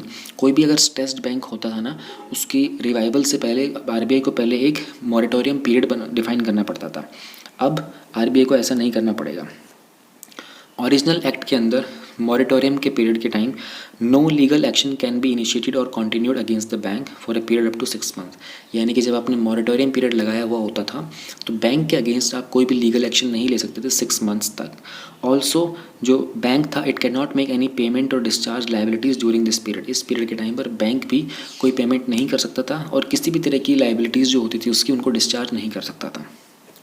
Ordinance adds that during the moratorium, the bank cannot grant any loans or make investments in any credit instruments. अब जो ordinance हुआ है उसके बाद से अगर जो moratorium जो पीरियड होगा उसके अंदर बैंक जो है वो किसी भी तरह का लोन नहीं दे सकता या फिर कोई इन्वेस्टमेंट भी नहीं कर सकता किसी भी तरह के क्रेडिट इंस्ट्रूमेंट के अंदर। इस ऑर्डिनेंस ने यूसीबी को अलाउ किया कि वो इक्विटी शेयर्स, प्रेफरेंशियल शेयर्स और जो स्पेशल शेयर्स होते हैं, अनसिक्योर्ड डिबेंचर्स होते हैं, बॉन्ड्स होते हैं, ये सारे के सारे आरबीआई के प्रायर अप्रूवल से कर सकता है। मतलब ये शेयर्स के अंदर वो इशू कर सकता है इस तरह की। इक्विटी शेयर्स होते हैं, प्रेफरेंशियल शेयर्स होते हैं, स्पेशल शेयर्स होते हैं। ये आप लोगों को पहले भी एक बार एक्सप्लेन कर चुका हूँ, बट कोई अभी इसमें इतना डिटेल में जाएंगे नहीं क्योंकि रिक्वायरमेंट उतनी नहीं है अभी यहाँ पर। ऑर्डिनेंस ने एनेबल किया है आरबीआई को कि वो सुपरसीड करेगा जो बोर्ड होता है हमारे अर्बन कोऑपरेटिव बैंक का रजिस्टर होता है स्टेट लॉ के अंदर, और उसकी कंसल्टेशन होगी कंसर्न स्टेट गवर्नमेंट के साथ। इस एक्ट के अंदर ये अलाउ किया जाएगा सिर्फ मल्टी स्टेट कोऑपरेटिव बैंक्स के लिए। Ordinance does not affect the existing power of the state registrar of cooperative societies under state cooperative law. State cooperative law के अंदर जो ऑर्डिनेंस है उसने किसी भी तरह की जो एग्जिस्टिंग पावर थी ना हमारे आरसीएस की, रजिस्ट्रार ऑफ कोऑपरेटिव सोसाइटीज़ की, उनके साथ कोई छेड़खानी नहीं की है। This amendment do not apply to the primary agricultural credit societies or the cooperative societies whose primary object and principal business is long-term finance for agriculture development. Basically जो जिन societies का जो प्राइमरी एम था ना long term के लिए finance करना agriculture development के अंदर, तो जैसे प्राइमरी एग्रीकल्चर क्रेडिट सोसाइटीज़ होगी उनके ऊपर ये वाला अमेंडमेंट लागू नहीं होगा। इस ऑर्डिनेंस के कुछ बेनिफिट्स भी हैं और कुछ चैलेंजेस भी होंगे, वो देख लेते हैं एक बार हम लोग। बेनिफिट्स क्या हैं? किसी भी बैंक को मॉरेटोरियम के अंदर रखना ऑफन उसके it lead to some panic और loss of confidence in the banking system among the public. जब आप किसी बैंक को मॉरेटोरियम पीरियड में रख देते हो तो पब्लिक के अंदर एक पैनिक क्रिएट हो जाता है, ठीक है, they start to lose the confidence in the bank. So RBI is now being allowed to deal with the stressed banks without creating panic among the people or disruption in the financial system. अब RBI responsible होगा कि किसी भी तरह का कोई stressed bank है तो उसके लिए वो पूरी जिम्मेदारी लेगा, किस तरीके से उसको रिवाइव करना है, उसके पूरे फाइनेंशियल सिस्टम को रिवाइव करना है, क्या कुछ करना है, उसको जो भी डिसीजन होगा वो RBI लेगा। विद द ऑर्डिनेंस जो बैंकिंग रेगुलेशन एक्ट है this will enjoy supremacy over cooperative banks. हम लोगों ने अभी बात की थी ना, ये दो रजिस्ट्रेशन के अंडर आते हैं। हम लोगों ने यहाँ पर देखा था यूसीबी के अंदर साइड में जो बॉक्स बना हुआ है, या हम लोगों ने देखा था कितने दो एक्स के अंडर आता है। लेकिन अब इसमें क्या हो गया है कि अमेंडमेंट के बाद जो हमारा बैंकिंग रेगुलेशन एक्ट है ना इसकी सुप्रीमेसी हो जाएगी कोऑपरेटिव बैंक्स के ऊपर, ठीक है। अगर हम बात करते हैं जो प्रोविज़न है to allow a cooperative bank to raise capital through securities, ये हम लोगों ने बात की थी ना इक्विटी शेयर वगैरह की, प्रेफरेंशियल शेयर वगैरह की, हर एक चीज़ की। तो अब इस प्रोविज़न से क्या होता है ना कि कोऑपरेटिव बैंक्स को अपना कैपिटल इंक्रीज़ करने में सपोर्ट मिलेगी सिक्योरिटीज़ के थ्रू, ठीक है ना। कोऑपरेटिव बैंक्स अपना कैपिटल बेस इंक्रीज़ कर सकते हैं। जो इक्विटी कैपिटल होता है ना ये एक बफर की तरह एक्ट करता है, जो भी हमारे डिपॉजिटर्स होते हैं उनको सबको लॉस होने से बचा के रखता है। जुरिस्डिक्शन जो होगी आरबीआई की ये ज़्यादा ट्रांसपेरेंसी लेके आएगी कोऑपरेटिव बैंक्स के वर्किंग सिस्टम के अंदर, और जो भी डिपॉजिटर्स हैं उन सब के इंटरेस्ट को भी सेफ गार्ड करने में हेल्प करेगी। चैलेंजेस क्या होंगे अर्बन कोऑपरेटिव बैंक्स को जो अभी भी परसिस्ट करते हैं, जो कि अभी भी रहेंगे? तो पहला एक चैलेंज यहाँ पर बताया गया है वो है स्ट्रक्चरल इशू। जो मोस्ट अर्बन कोऑपरेटिव बैंक्स हैं ये सिंगल ब्रांच बैंक्स होते हैं और इनके अंदर कोरिलेटेड एसेट का रिस्क होता है। इसका मतलब ये होता है कि पूरा का पूरा जो बैंक होता है, अगर पूरा का पूरा बैंक कम नीचे मतलब अगर बैंक बंद हो जाता है तो जो लोकल प्रॉब्लम होती है ना वो बहुत ही सिग्निफिकेंट स्केल पर होती है। ऑपरेशनल इशू क्या है? UCBs face stiff competition from other financial institution जैसे कि small finance banks, payment bank, NBFC and so on. As a result they offer unreasonably high interest rate to depositors. अब UCBs का challenge ये रहता है क्योंकि उनके बिल्कुल पैरेलल कंपटीशन में बहुत सारे और अदर फाइनेंशियल इंस्टीट्यूशंस होते हैं। इस कारण जो लैंडिंग रेट्स होते हैं ना उनमें बहुत सारी फ्लक्चुएशन रहती है। कंपटीशन के अंदर यही रहता है, अगर आपकी मार्केट नहीं चल रहा तो आपको लैंडिंग रेट नीचे करने पड़ेंगे। आपका मार्केट हाई चल रहा है तो आपको, अगर आप लैंडिंग रेट हाई कर दोगे प्रॉफिट के लिए तो बाकी लोग उसका फ़ायदा उठा लेंगे, वो अपना रेट लो कर देंगे। Then there is simultaneous jurisdiction of both cooperative societies act and RBI. तो दोनों कोऑपरेटिव सोसाइटी एक्ट भी और आरबीआई भी, तो it appear parallel and overlapping, ठीक है ना। अब कोई आइडेंटिफाइड डाइकोटमी नहीं है इनके रेस्पेक्टिव जुरिस्डिक्शन के अंदर। बेसिकली ये कहना चाह रहा है कि जो डिसीजन मेकिंग्स होंगी ना, जो प्रोविजन सेटअप करना होगा, उसमें ओवरलैपिंग होगी, क्योंकि कहीं ना कहीं दो एक्ट हैं जो इनके ऊपर लागू होते हैं। रेगुलेशन के लिए भी कुछ है, कुछ मेंटेनेंस के लिए है, कुछ एडमिनिस्ट्रेशन के लिए। हम लोगों ने इस बॉक्स में बहुत सारी चीज़ें देख ली थी ना, registration, management and different different चीज़ें देखी थी। मैनेजमेंट इशू क्या है, जो मोस्टली जो यूसीबीज़ हैं इनको डोमिनेट करते हैं पॉलिटिकल इंटरेस्ट के द्वारा। वेस्टेड इंटरेस्ट का मतलब होता है कि अपने सेल्फ इंटरेस्ट के लिए, पावर फेम के लिए कुछ काम करना। इसके कारण क्या होता है कि इसकी फंक्शनिंग में बहुत इंटरफेरेंस होता है, फेवरेटिज्म आता है, यानी कि जो आपका फेवरेट होगा आप उसको ज़्यादा अपॉर्चुनिटी प्रोवाइड करते हो, ठीक है ना।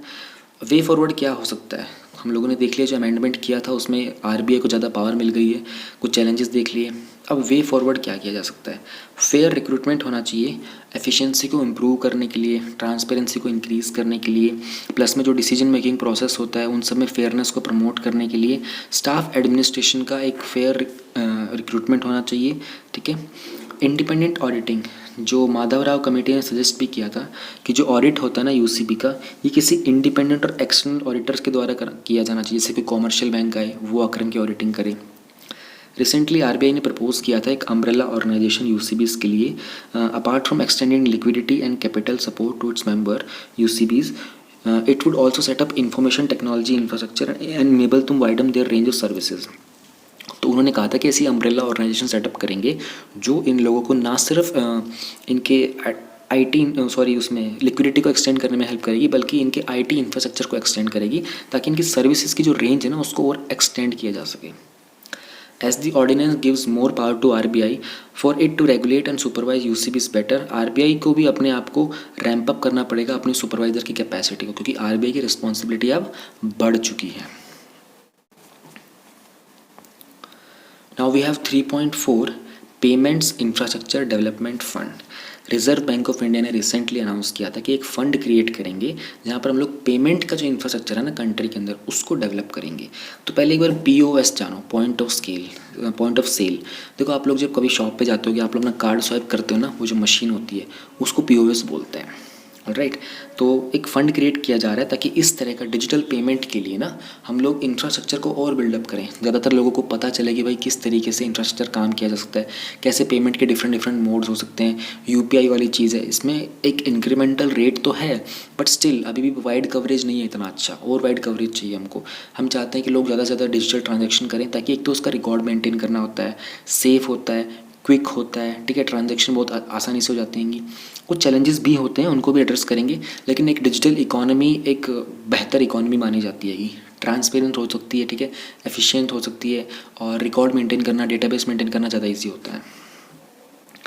500 करोड़ का ये फंड क्रिएट किया जाएगा। यहाँ पर हम लोग पॉइंट ऑफ सेल्स को डिप्लॉय करने को प्रमोट करना चाहते हैं, ठीक है, ताकि फिजिकल और डिजिटल मोड दोनों के दोनों का इंफ्रास्ट्रक्चर हम लोग क्रिएट कर सकें। RBI पहले 250 करोड़ का इन्वेस्टमेंट करेगा, जो रिमेनिंग कंट्रीब्यूशन होगा ये वो जो बैंक्स जो इशू करते हैं कार्ड वगैरह को और नेटवर्क ऑपरेटिंग वगैरह को, वो सब करेंगे, बाकी की जो फंडिंग होगी। प्लस में it will also receive recurring contributions, जो कि बाकी के जो ऑपरेशनल एक्सपेंसेस होंगे, ठीक है ना, कार्ड इशूइंग बैंक्स के द्वारा और बाकी जो नेटवर्क के द्वारा। तो RBI जो है ईयरली शॉर्टफॉल्स के अंदर कंट्रीब्यूट करेगा अगर रिक्वायरमेंट हुई तो, लेकिन बाकी जो रेकरिंग कंट्रीब्यूशन होंगे ऑपरेशनल सर्विसेज वगैरह के, वो सारे के सारे जो भी बैंक्स वगैरह होंगे जो कार्ड इशू करते हैं, नेटवर्क सेटअप करते हैं, वो करेंगे। PIDF को गवर्न किया जाएगा एक एडवाइजरी काउंसिल के द्वारा, और मैनेज और एडमिनिस्ट्रेशन करेगा इसका RBI।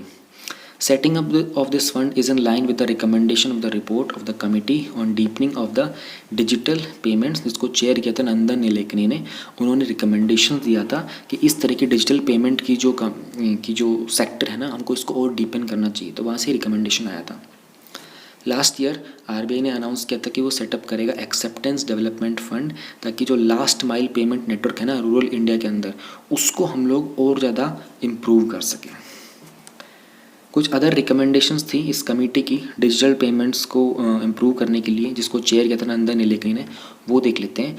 Removal of import duties from point of sale devices and waiving GST on IMPS immediate payment service, जहाँ पर जो चार्जेस होते हैं अप टू 5000 के। उन्होंने कहा था कि जहाँ पर जो पॉइंट ऑफ सेल सर्विसेज होती है ना, यहाँ पर से हम लोगों को इम्पोर्ट ड्यूटीज़ हटा देनी चाहिए, GST को वेव ऑफ कर देना चाहिए, स्पेशली IMPS के अंदर जहाँ पर 5000 रुपीज़ तक की ट्रांजेक्शन होती है।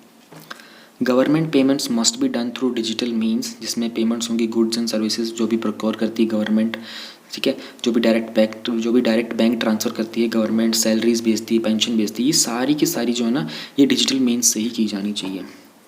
Then we have use of validation services, जैसे कि public financial management system, national payments corporation of India, ताकि जो ट्रांजैक्शन फेलियर का जो एक सेक्टर होता है, जो एस्पेक्ट्स होता है ना, रॉन्ग अकाउंट के अंदर जाना, आधार डिटेल्स की प्रॉब्लम्स के कारण, इस चीज़ के अंदर हम लोगों को काम करना पड़ेगा, ठीक है। वहाँ पर हम लोगों को वैलिडेशन सर्विसेज का काम करना पड़ेगा, ठीक है। जैसे कि हमारा ये national payment corporation of India होगा, इसका मैनेजमेंट को और वैलिडेट करना पड़ेगा। Dedicated grievance redressal mechanism, grievance मतलब शिकायत और रिड्रेसल मतलब निवारण। हम लोगों को एक पर्टिकुलर डिपार्टमेंट बनाना पड़ेगा वर्नाकुलर लैंग्वेजेस के अंदर, यानी कि जिस रीजन के अंदर जिस तरह के लोग रहते हैं, जो वहाँ की लोकल लैंग्वेज है, उस लैंग्वेज के अकॉर्डिंग हमको डिपार्टमेंट बनाना पड़ेगा जो वहाँ की हर एक तरह के डिस्प्यूट को, प्रॉब्लम्स को, ग्रीवेंसेस को, कनेक्टिविटी इशूज़ को, ट्रांजेक्शन इशूज़ को, बैंक ये पेमेंट इशूज़ को, सबको हैंडल करेगा। डिजिटल पेमेंट्स सब कमेटी, ठीक है, ये सेटअप करनी चाहिए स्टेट लेवल के ऊपर, ताकि जो फाइनेंशियल इंस्टीट्यूशंस हैं उनकी मैपिंग हो, जो भी गैप्स हैं जो भी आरबीआई के अंदर और वो के ट्रांजैक्शन मेथड में बैंकिंग के साथ, उन सबको हम आइडेंटिफाई करें। प्लस में हम लोग एक फाइनेंशियल इंक्लूजन इंडेक्स डेवलप करें ताकि डिफरेंट एरियाज़ को हम लोग कंपेयर कर सकें। एक्सपेक्टेड बेनिफिट्स क्या होंगे जो हम लोगों ने ये 500 करोड़ का पेमेंट इंफ्रास्ट्रक्चर फंड बनाया है, डेवलपमेंट फंड बनाया है।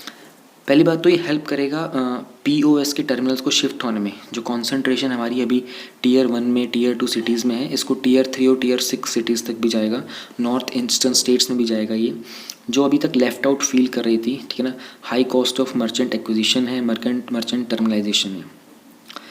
प्लस में it will give fillip to the digital payments and improve the infrastructure across the country, especially जो अंडर रिजर्व्ड एरियाज़ हैं, ठीक है ना। जो S&P ग्लोबल्स इंडिया का कार्ड और मोबाइल पेमेंट्स है, परसेंटेज ऑफ जीडीपी का वो 20% इंक्रीज़ हुआ है अक्टूबर दिसंबर के क्वार्टर में 2019 के अंदर।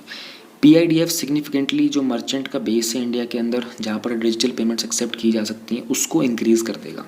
ये एक बेनिफिट होगा इसका। 3.5 बायलैटरल इन्वेस्टमेंट ट्रीटी। ये BIT ट्रीटी क्या होती है? देखो, दो कंट्रीज़ के अंदर जब इन्वेस्टमेंट की बात हो रही होती है ना, मान लो इंडिया है और रशिया है, अगर रशिया इंडिया में आकर कुछ इन्वेस्ट करेगा, फिर इंडिया की कोई कंपनी होगी वो रशिया में जाकर इन्वेस्ट करेगी, तो बायलैटरल मतलब दो तरफा, लेटरल ना साइड को बोलते हैं, तो दो तरफा से इन्वेस्टमेंट के रिगार्डिंग कुछ रूल्स रेगुलेशन सेटअप करना, इसके ऊपर एक ट्रीटी होती है कि ये साइन की गई थी।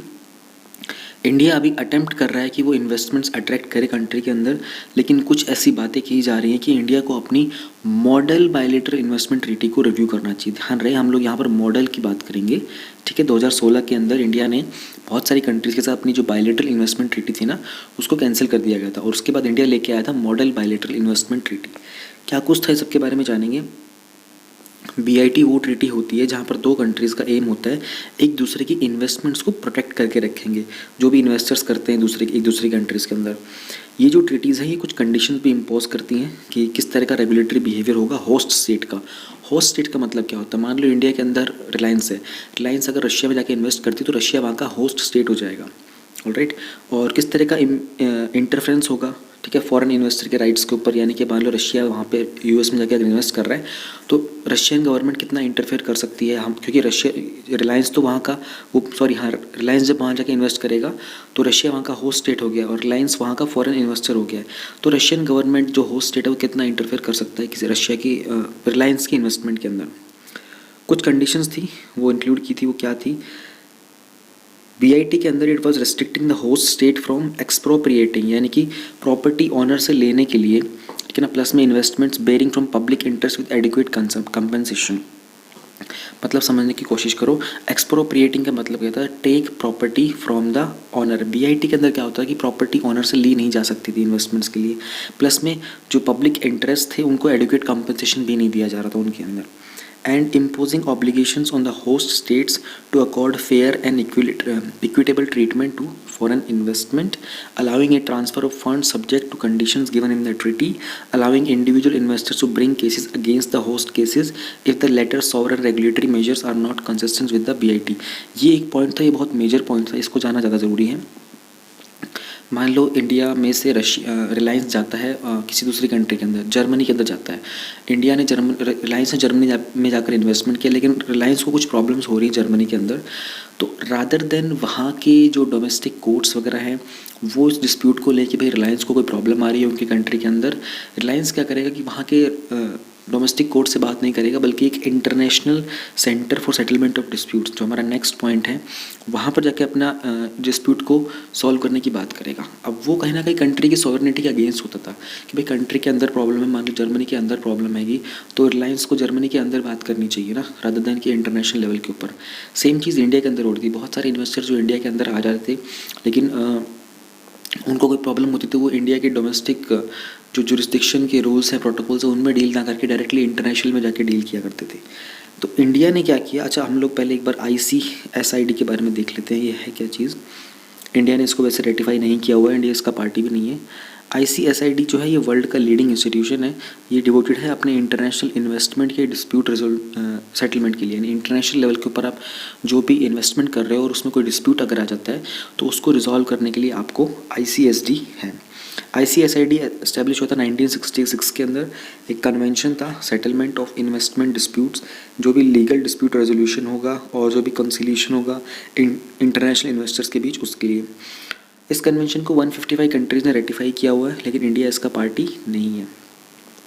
इंडिया और बायलैटरल इन्वेस्टमेंट ट्रीटी में क्या कुछ है देख लेते हैं एक बार कनेक्शन। इंडिया ने BITs को साइन करना स्टार्ट किया था अर्ली 1990s के अंदर, और इंडिया ने अपना पहला जो BIT साइन किया था वो 1994 में यूनाइटेड किंगडम के साथ साइन किया था। तब से लेकर इंडिया ने 84 कंट्रीज़ के साथ अपना BIT साइन किया हुआ है, ठीक है ना। BIT बहुत ही मेजर ड्राइवर होते हैं फॉरेन डायरेक्ट इन्वेस्टमेंट के कंट्री के अंदर। टोटल जो FDI था इंडिया का वो इंक्रीज़ हो गया था 2000 से 2001 से लेकर और 2016-17 तक, यानी कि 16-17 सालों के अंदर ये जो इन्वेस्टमेंट था हमारा FDI वो $4,000 से लेकर समथिंग $43,000 तक हो गया था, यानी कि ऑन एन अप्रॉक्स कुछ 10 टाइम्स तक इंक्रीज़ हो गया था। हावेवर जो पेनल्टी अवार्ड की जाती थी, बेसिकली ISDS ट्रिब्यूनल जो था ना, वो जो पेनल्टी अवार्ड करता था वाइट इंडस्ट्रीज़ की, एक केस हुआ था वाइट इंडस्ट्रीज़ का केस 2011 के अंदर। तो जो भी सब्सिक्वेंट ISDS के नोटिस आए थे ना, वो सारे के सारे इंडिया के अगेंस्ट में सर्व कर दिए गए थे। और इसके अलावा बहुत सारे वैरायटी ऑफ केसेस थे जिनके अंदर रेगुलेटरी मेजर्स थे ना, उन सब के अंदर BIT को रिव्यू करने की नौबत आ गई थी। तब इंडिया ने डिसाइड किया कि भैया वो इस ट्रीटी को इतना रेगुलर फॉलो नहीं करेंगे, और इंडिया ने यूनिलैटरली, ध्यान रहे, इंडिया ने यूनिलेटरली अपनी चॉइस से 66 ओल्ड BITs जो थे, जो कि 2016 से 19 तक के थे, उनको टर्मिनेट कर दिया गया था। तब से इंडिया ने सिर्फ 3 ट्रीटीज साइन किए थे जो कि अभी तक फोर्स में नहीं आए हैं। और इंडिया ने बात की थी कि इंडिया लेकर आएगा मॉडल BIT 2016 के अंदर। मॉडल BIT के अंदर इन्होंने कुछ चेंजेस किए थे कि जो पहले का जो BIT था ना, उसमें और अब के BIT के अंदर हम लोग थोड़े से चेंजेस करेंगे। करंट सिनेरियो क्या है इन्वेस्टमेंट का इंडिया के अंदर? इंडिया रैंक करता है टॉप 10 के अंदर FDI में 2019 में, और इंडिया की रैंक है 63 वर्ल्ड बैंक के ईज़ ऑफ डूइंग बिजनेस के अंदर। स्टिल जो फॉरेन इन्वेस्टमेंट है इंडिया का, वो हमारे GDP का सिर्फ 2% ही है। FDI इक्विटी इनफ्लोज जो है इंडिया के अंदर 2019-20 में वो $49.9 बिलियन था। सब्सटेंशली लोअर है हमारे एनुअल फ्लो जितने रेमिटेंस के होते हैं उससे भी कम है, जो कि $83 बिलियन है हमारे सेम पीरियड के लिए। रेमिटेंसेस क्या होते हैं? जब भी कोई इंडियन होता है इंडिया से बाहर जाके किसी कंट्री में कोई जॉब कर रहा होता है, जो भी पैसा वो इंडिया में भेज रहा होता है ना, उसको हम रेमिटेंस बोलते हैं। तो FDI का जो इक्विटी इनफ्लो था वो हमारे इंडिया के एनुअल रेमिटेंस से भी कम था। इंडिया का मॉडल BIT 2016 क्या है, उसके कुछ की फीचर्स और कंसर्न क्या है उसको देख लेते हैं एक बार। डेफिनेशन ऑफ इन्वेस्टमेंट जो मॉडल BIT है, उन्होंने एक ब्रॉड एसेट बेस्ड डेफिनेशन को चेंज करके उसे एक एंटरप्राइज बेस्ड डेफिनेशन बना दिया है, जहाँ पर हम उसके एंटरप्राइज को उसके एसेट्स के साथ कंसिडर करते हैं। अब इस डेफिनेशन में कंसर्न क्या है? डेफिनेशन के अंदर बहुत एक वेग क्राइटेरिया दिया गया, जैसे कि जो रिक्वायरमेंट है एंटरप्राइज की, वो सेटिस्फाई करेगा कि certain duration of its existence without specifying कितना। सर्टेन ड्यूरेशन बताएगा लेकिन स्पेसिफाई नहीं करेगा कितना। या फिर जो इन्वेस्टमेंट्स होंगी जिनका सिग्निफिकेंस है डेवलपमेंट के लिए, विदाउट स्पेसिफाइंग कि कितना अमाउंट वो सिग्निफिकेंट कॉन्ट्रीब्यूशन का है। अब जो इस चीज़ के कारण ना, ये जो नई डेफिनेशन है ना, ये इन्वेस्टमेंट की डेफिनेशन को थोड़ा सा नैरो डाउन कर देती है, ये एक प्रॉब्लम है। प्लस में जो पहले BIT हुआ करता था ना, उसमें एक मोस्ट फेवर्ड नेशन का कॉन्सेप्ट था, उसमें क्या हुआ करता था, जैसे कि MFN जो प्रोविज़न था ना BIT में, उसका एम था कि एक लेवल प्लेइंग फील्ड क्रिएट करेगा सभी फॉरेन इन्वेस्टर्स के लिए, और वो प्रोहिबिट करता था कि कोई भी होस्टिंग स्टेट्स होगा ना, वो किसी भी दूसरे इन्वेस्टर्स के अगेंस्ट, किसी भी दूसरे डिफरेंट कंट्री के अगेंस्ट कोई डिस्क्रिमिनेशन नहीं करता। इंडिया का जो मॉडल BIT था ना, इन्होंने कम्प्लीटली एक्सक्लूड कर दिया MFN के क्लोज को। तो यहाँ पर जो भी फॉरेन इन्वेस्टर्स होते हैं वो एडवांटेज ले ही नहीं सकते इस प्रोविज़न का जो BIT का होता है, ताकि किसी दूसरे भी MFN क्लोज के तहत वो बोरो कर सके। अब इसमें क्या कंसर्न आ गया इस चेंज के अंदर, MFN मोस्ट फेवर्ड नेशन का प्रोविज़न ना होने से जो BIT होता है उसका मतलब होता है कि आप एक्सपोज कर रहे हो फॉरेन इन्वेस्टमेंट को, उसका रिस्क है कि उसका डिस्क्रिमिनेटरी ट्रीटमेंट हो सकता है, जिसके कारण प्रेफरेंशियल ट्रीटमेंट दिया जा सकता है किसी एक फॉरेन इन्वेस्टर को दूसरे के अगेंस्ट। फिर आता है फेयर एंड इक्विटेबल ट्रीटमेंट। ये पॉइंट हम लोगों ने ऊपर इग्नोर किया था ताकि मैं आप लोगों को यहाँ पर ये समझा सकूँ। इसका मतलब होता है कि जो फॉरेन इन्वेस्टर है ना, वो प्रोटेक्टेड है अपने एक्सेप्टेबल मेजर्स के अगेंस्ट होस्ट स्टेट के अंदर, कुछ इंटरनेशनल लॉज के अंडर, ठीक है ना, जो कि इंडिपेंडेंट है उस होस्ट स्टेट के अंदर। जो 2016 का मॉडल BIT है उसके अंदर FET का जैसा कोई प्रोविज़न नहीं था, क्योंकि ISDS के जो ट्रिब्यूनल्स थे ना, वो ऑफन इंटरप्रेट करते थे इस प्रोविज़न को बहुत ब्रॉडली बेसिस के ऊपर। इंस्टेड उसके अंदर एक प्रोविज़न था जिसका एंटाइटलमेंट था treatment of investments that prohibits country from subjecting foreign investments to measure that constitute a violation of customary international law. काफ़ी ज़्यादा डिटेल में ये वाला पार्ट आपको इतना समझने की ज़रूरत है भी नहीं इसलिए, लेकिन आपको मेजरली ये जानना है कि इंडिया को इन्वेस्टमेंट की प्रॉब्लम आ रही है क्योंकि इंडिया ने BIT जो था उसको चेंज कर दिया था, और उसके बाद मॉडल लेके आए थे, हल्का बहुत उसके डेफिनेशन में चेंजेस किए थे, एंड इंडिया ने 66 कंट्रीज़ के साथ उसको यूनिलेटरली टर्मिनेट कर दिया था। प्लस में अभी इंडिया को ज़रूरत है कि उस पूरे के पूरे कॉन्सेप्ट को दोबारा से रिव्यू करें। एक बार ISDS का मैकेनिज़्म भी देख लेते हैं। 2016 के अंदर जो मॉडल BIT था, तो इंडिया ने क्वालिफाई किया था अपना कंसेंट की ISDS के द्वारा कि किसी भी फॉरेन इन्वेस्टर को पहले अपने लोकल रेमेडीज़ को एग्जॉस्ट करना होगा, जो कि 5 साल के पीरियड तक थे, कि तब जाकर वो जो इंटरनेशनल आर्बिट्रेशन होगा वहाँ पर एड्रेस कर सकते हैं। ये कंसर्न इसके ऊपर क्या आता है, जो ईज़ ऑफ डूइंग बिजनेस की जो 2020 की रिपोर्ट है उसके मुताबिक इंडिया की रैंकिंग 190 में से 163 है, तो काफ़ी नीचे है। तो जनरली इंडिया के अंदर किसी भी डिस्प्यूट रेजोल्यूशन के अंदर 1445 डेज तक लग जाते हैं इस तरीके के, और जो क्लेम की गई वैल्यू होती है उसका सिर्फ 31% तक बन पाता है। इसके कारण क्या होता है ना, इतनी लो रैंकिंग और इतनी पुअर परफॉर्मेंस, उतना टाइम कंजम्पशन के दौरान जो फॉरेन इन्वेस्टर्स होते हैं ना, उनका कॉन्फिडेंस रिड्यूस हो जाता है कि इंडिया के अंदर इन्वेस्ट करना है या नहीं करना है। वे फॉरवर्ड देख लेते हैं कि क्या किया जा सकता है ऐसे टाइम के अंदर। स्टडीज़ ये बताते हैं कि अभी तक जो एविडेंस मिले हैं उसमें इंडिया को जो ये माना गया था कि इंडिया का जो पहले का जो BIT रजीम था ना, उसने बहुत इंपॉर्टेंट रोल प्ले किया था इंडिया के अंदर फॉरेन इन्वेस्टमेंट लाने में। तो इंडिया को ज़रूरत है कि हमारे पास एक बैलेंस BIT का रजीम होना चाहिए ताकि फ़ॉरेन इन्वेस्टमेंट को इंडिया में बेहतर किया जा सके। प्लस में इंडिया के लिए ये भी इंपॉर्टेंट है कि अगर देखो इंडिया सिर्फ कैपिटल इनटेक नहीं करता है, एक्सपोर्ट भी करता है। इंडिया की कंपनीज भी होती हैं जो बाहर जाकर इन्वेस्ट करती हैंगी, तो इंडिया को ये भी ध्यान में रखना पड़ेगा कि अगर इंडिया अपनी ऐसी प्रोटेक्शनिस्ट अप्रोच रखेगा तो हमारी कंपनीज़ को भी अब्रॉड में दूसरी कंट्रीज़ के अंदर प्रॉब्लम आ सकती हैं। जो बिट्स के जो फॉरेन इन्वेस्टर्स थे उनकी जो सिग्निफिकेंस है, इंडिया को ये एज्यूम करना चाहिए कि इंडिया के जो लार्जर गोल्स है ना, इंडिया की गुड गवर्नेंस के लिए और जो रूल ऑफ लॉ को स्ट्रेंथन करने के लिए, उसके लिए BIT रजीम का बैलेंस होना बहुत इंपॉर्टेंट है। प्लस में इंडिया के जो डिज़ायर हैं कि वो फॉरेन इन्वेस्टमेंट को इंक्रीज़ करे, उसमें इंडिया का जो मेक इन इंडिया हो गया और प्लस में अदर जो लिबरलाइजेशन पॉलिसीज़ हैं वो बहुत इंपॉर्टेंट रोल प्ले करती हैं। तो हम लोगों को BIT मॉडल की एक बैलेंस अप्रोच को अडॉप्ट करना पड़ेगा। ऑल्सो जो ऑब्जेक्टिव्स हैं कि डोमेस्टिक फर्म्स जो हैं वो कॉम्पिटिटिव हों और उनकी जो वैल्यू चेन है उसमें एक मोबिलिटी भी आए। तो हम लोगों को जैसे आत्मनिर्भर भारत पैकेज वगैरह हो गया, यहाँ पर हम लोगों को FDI को ध्यान में रखते हुए कुछ फेवरेबल डिसीजंस लेने पड़ेंगे, अदरवाइज़ प्रॉब्लम होगी।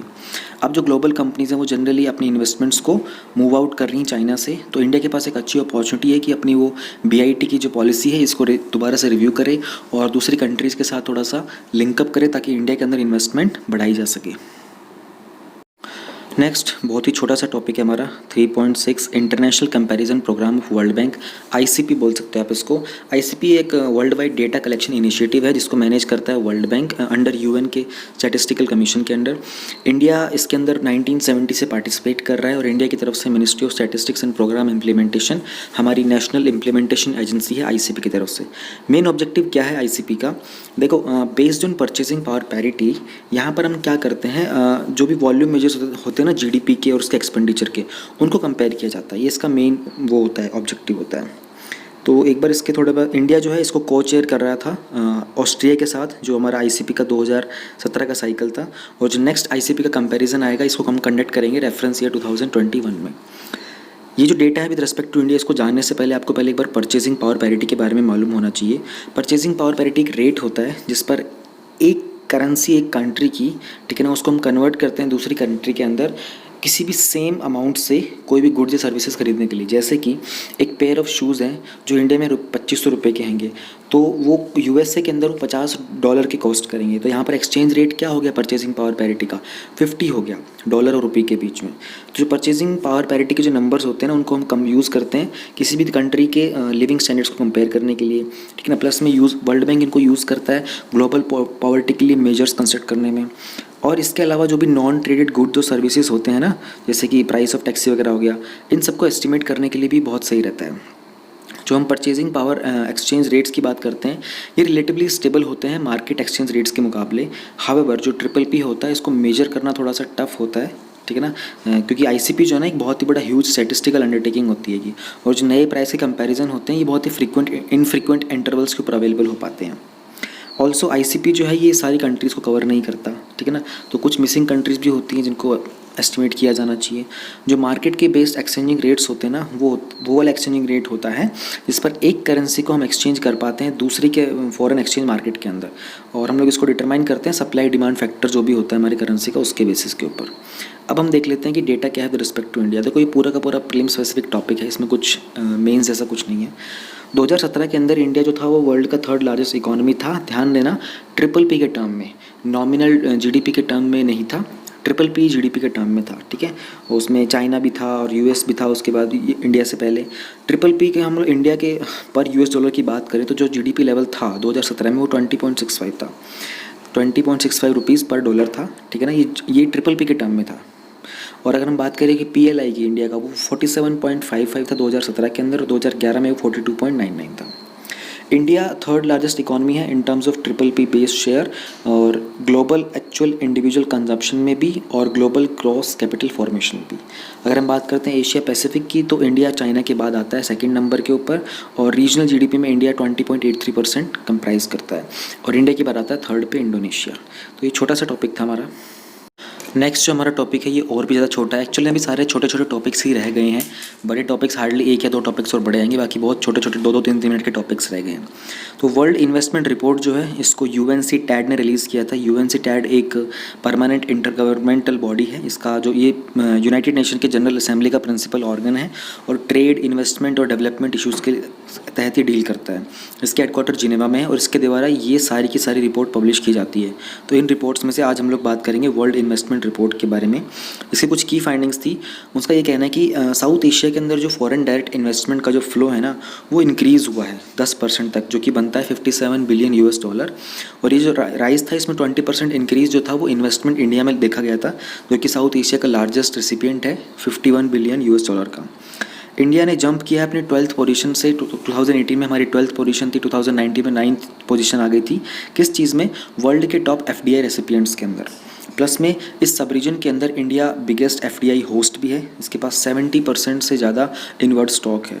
जो मोस्टली जो इन्वेस्टमेंट्स आई हैं इंडिया के अंदर वो आईसीटी में, इंफॉर्मेशन कम्युनिकेशन टेक्नोलॉजी में, और कंस्ट्रक्शन की इंडस्ट्रीज़ में आई है। सिंगापुर जो है वो लार्जेस्ट सोर्स है इंडिया के अंदर एफडीआई का, और लास्ट फिस्कल के मुताबिक बात करें तो इसके बाद मॉरिशियस है, नेदरलैंड्स है, यूएस, केमन आइलैंड, जापान और फ्रांस। यूएस के पास लार्जेस्ट इनफ्लो है एफडीआई का, जिसको उसके बाद आता है चाइना, फिर आता है सिंगापुर। अगर हम ग्लोबल एफडीआई फ्लो की बात करें तो कोविड-19 के लॉकडाउन के बाद ये 2020 के अंदर 40% तक डिक्लाइन हुआ है, और इसकी बात करते प्रोजेक्ट किया जा रहा है कि ये 5 से 10% तक और डिक्रीज़ करेगा 2021 में, नेक्स्ट ईयर। इसकी रिकवरी जो होगी वो हम एक्सपेक्ट कर सकते हैं कि 2022 के बाद स्टार्ट होगी। तो ये पूरा का पूरा जो टॉपिक है इसमें वो इन्फॉर्मेशन है जो आप मेंस के डिफरेंट क्वेश्चंस में के आंसर्स करने में यूज़ कर सकते हो।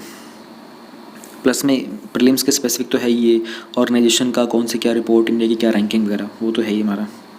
एक और छोटा टॉपिक है हमारे पास यहाँ पे 3.8 empowered group of secretaries and project development sales.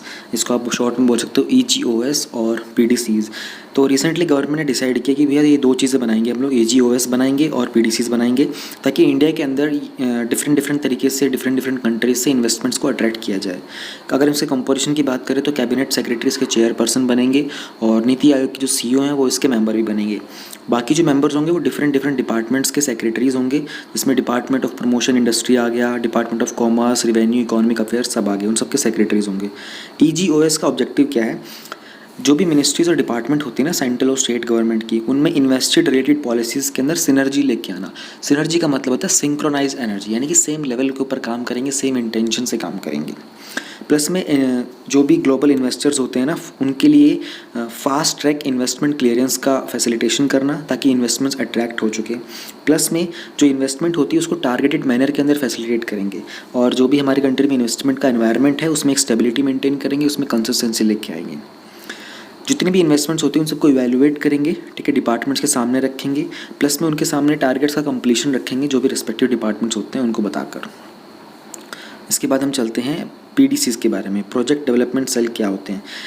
ये अप्रूव किए गए हैं ताकि जो इन्वेस्टेबल प्रोजेक्ट्स हैं ना कंट्री के अंदर, उनको डेवलप करें, किसके कोऑर्डिनेशन के साथ? सेंटर और स्टेट दोनों गवर्नमेंट की कोऑर्डिनेशन के साथ। तो इट विल क्रिएट प्रोजेक्ट्स जिसमें सारे के सारे अप्रूवल्स होंगे, लैंड अवेलेबल होगा एलोकेट करने के लिए, ठीक है ना, कंप्लीट डिटेल प्रोजेक्ट रिपोर्ट्स होंगी, उसको कैसे अडॉप्ट करना है, उसमें कैसे इन्वेस्ट करना है इन्वेस्टर्स के द्वारा। प्लस में ये वो इशूज़ को भी आइडेंटिफाई करेंगे जिनको रिजॉल्व कर देना चाहिए, ताकि फाइनलाइज करने में इन्वेस्टमेंट को और उसको आगे एम्पावर्ड ग्रुप के सामने फॉरवर्ड करने के अंदर कोई प्रॉब्लम ना आए। PDC का काम होगा, ये कंसेप्चुलाइज करेगा, स्ट्रेटेजाइज करेगा, इम्प्लीमेंट करेगा और डिसेमिनेट करेगा डिटेल्स इन्वेस्टेबल प्रोजेक्ट के अंदर। इनसे बेनिफिट क्या होंगे? करंटली जो कोविड-19 का पैंडमिक चल रहा है, तो इंडस्ट्री जो है अपने इन्वेस्टमेंट्स को डाइवर्सिफाई करने की बात कर रही हैं, तो PDC और EOGs का काम हो जाएगा कि इंडिया को एक इन्वेस्टर फ्रेंडली डेस्टिनेशन बनाया जाए। प्लस में जो हमारा आत्मनिर्भर भारत अभियान है उसको एक बूस्ट मिलेगा, ठीक है ना, इकोनॉमी के अंदर इन्वेस्टमेंट बढ़ेगा, थोड़ी सी एम्प्लॉयमेंट बढ़ेगी डोमेस्टिक इंडस्ट्रीज़ के अंदर, और जो हमारा एक विजन है 5 ट्रिलियन इकोनॉमी बनाने का 2025 तक, उसको भी हम लोग जल्दी से रियलाइज़ कर पाएंगे। प्लस में अगर हम बात करते हैं इंडस्ट्रियल प्रोडक्शन को, अगर हम रैंप अप करते हैं तो इंडिया एक ग्लोबल वैल्यू चेन बन सकता है, और जो बड़े बड़े मार्केट्स हैं US, यूरोपियन यूनियन और चाइना, इन सब में भी सर्व कर सकता है। 3.9 commercial coal mining. Recently government of India ने लॉन्च किया था एक ऑक्शनिंग प्रोसेस 41 कोल ब्लॉक्स के लिए। वहाँ पर कमर्शियल माइनिंग हुई, यानी कि कमर्शियल जो एंटिटीज़ होती है वो वहाँ पर माइनिंग कर सकती हैं, और ये आत्मनिर्भर भारत के अभियान इसको ओपन किया गया था। देखो इंडिया जो है ना वर्ल्ड का 4th लार्जेस्ट कोल रिज़र्व है और 2nd लार्जेस्ट कोल प्रोड्यूसर है चाइना के बाद, ठीक है, लेकिन फिर भी इंडिया जो है वो लार्जेस्ट कोल इम्पोर्टेंट भी है, ठीक है ना, 2nd लार्जेस्ट कोल इम्पोर्टर है। तो यानी कि हम प्रोड्यूस भी कर रहे हैं, हमारे पास रिजर्व भी है, लेकिन फिर भी हम लोग इम्पोर्ट बहुत करते हैं। तो हमारी जो एनर्जी सिक्योरिटी है ना, यानी कि जो हमारी एनर्जी प्रोडक्शन और सिक्योरिटी है वो एश्योर रहे कोल सप्लाई के अंदर, और उसकी जो पुअर वर्किंग कंडीशंस हैं हमारी करंटली, उन सबको एड्रेस करने के लिए, जैसे कि कोल माइनिंग था ना, उसको हम लोगों ने नेशनलाइज कर दिया था। 1973 के अंदर हमारा एक्ट आया था CMNA, coal mines nationalisation act 1973 का। जो प्राइवेट सेक्टर फर्म्स थे इनको सिर्फ अलाउड था कि ये अपने कैप्टिव यूज़ के लिए ही कोल को माइन कर सकते हैं, जैसे कि सीमेंट, स्टील हो गया, power, aluminium plants etcetera. However 2014 के अंदर सुप्रीम कोर्ट ने 204 कोल माइंस की जो एलोकेशन थी ना वो कैंसिल कर दी थी, ठीक है ना, जिनको एलोकेट किया गया था 1993 से और 2014 के बीच तक का। और उन्होंने कैग की रिपोर्ट के बेसिस के ऊपर ये एक्शन लिया था, क्योंकि वहाँ पर एलीज किया गया था कि इंडिया की जो गवर्नमेंट है उसको 1.85 लाख करोड़ का नुकसान हुआ है। बाद में गवर्नमेंट ऑफ इंडिया एक एक्ट लेकर आती है जिसका नाम था CMSP एक्ट 2015 का, coal mine special provisions act, ठीक है, जहाँ पर हम लोगों ने कोल ब्लॉक्स को ऑक्शनिंग के थ्रू दिया। पहले क्या होता था कि हम लोग एक inter departmental inter ministerial committee बनाते थे, ठीक है ना। तो बेसिकली वो कहना चाह रहे हैं CMSP एक्ट से पहले जो कोल माइंस थी ना इनको जब हम लोग एलोकेट करते थे वो बिना बिडिंग के करते थे, बिना ऑक्शनिंग के करते थे, ठीक है ना। कंपनी जी थी वो डायरेक्टली अप्लाई करती थी कोल ब्लॉक्स के लिए और उनको राइट्स दे दी जाते थे, ठीक है ना। और राइट्स कैसे देते थे? एक इंटर मिनिस्ट्रियल कमेटी होती थी। अब हम लोगों ने उनकी ऑक्शनिंग करना स्टार्ट कर दिया। रिसेंटली गवर्नमेंट ऑफ इंडिया एक एक्ट लेके आई थी, मिनरल लॉज अमेंडमेंट एक्ट 2020, जहाँ पे हम लोगों ने कुछ पुराने एक्ट्स को मॉडिफाई किया था, अमेंड किया था, और तब जाकर के हमारा ये ऑक्शनिंग प्रोसेस जो है ये लॉन्च हुआ है। कौन से एक्ट्स को हम लोगों ने अमेंड किया था? वो था mine minerals development regulation act 1957 जो कि MMDR एक्ट है, और coal mine special provision act 2015। इसके एक्सपेक्टेड बेनिफिट्स क्या हैं कमर्शियल कोल माइनिंग के अंदर? सबसे पहली बात है कि इकोनॉमिक गेन होगा। जो प्रपोज्ड ऑक्शनिंग है ना 41 कोल ब्लॉक्स की कमर्शियल माइनिंग जहाँ पर की जा सकती है, यहाँ पर 2.8 लाख के आसपास जॉब्स होंगी, ठीक है ना। प्लस में कैपिटल इन्वेस्टमेंट आएगा 33,000 करोड़ के आसपास तक का।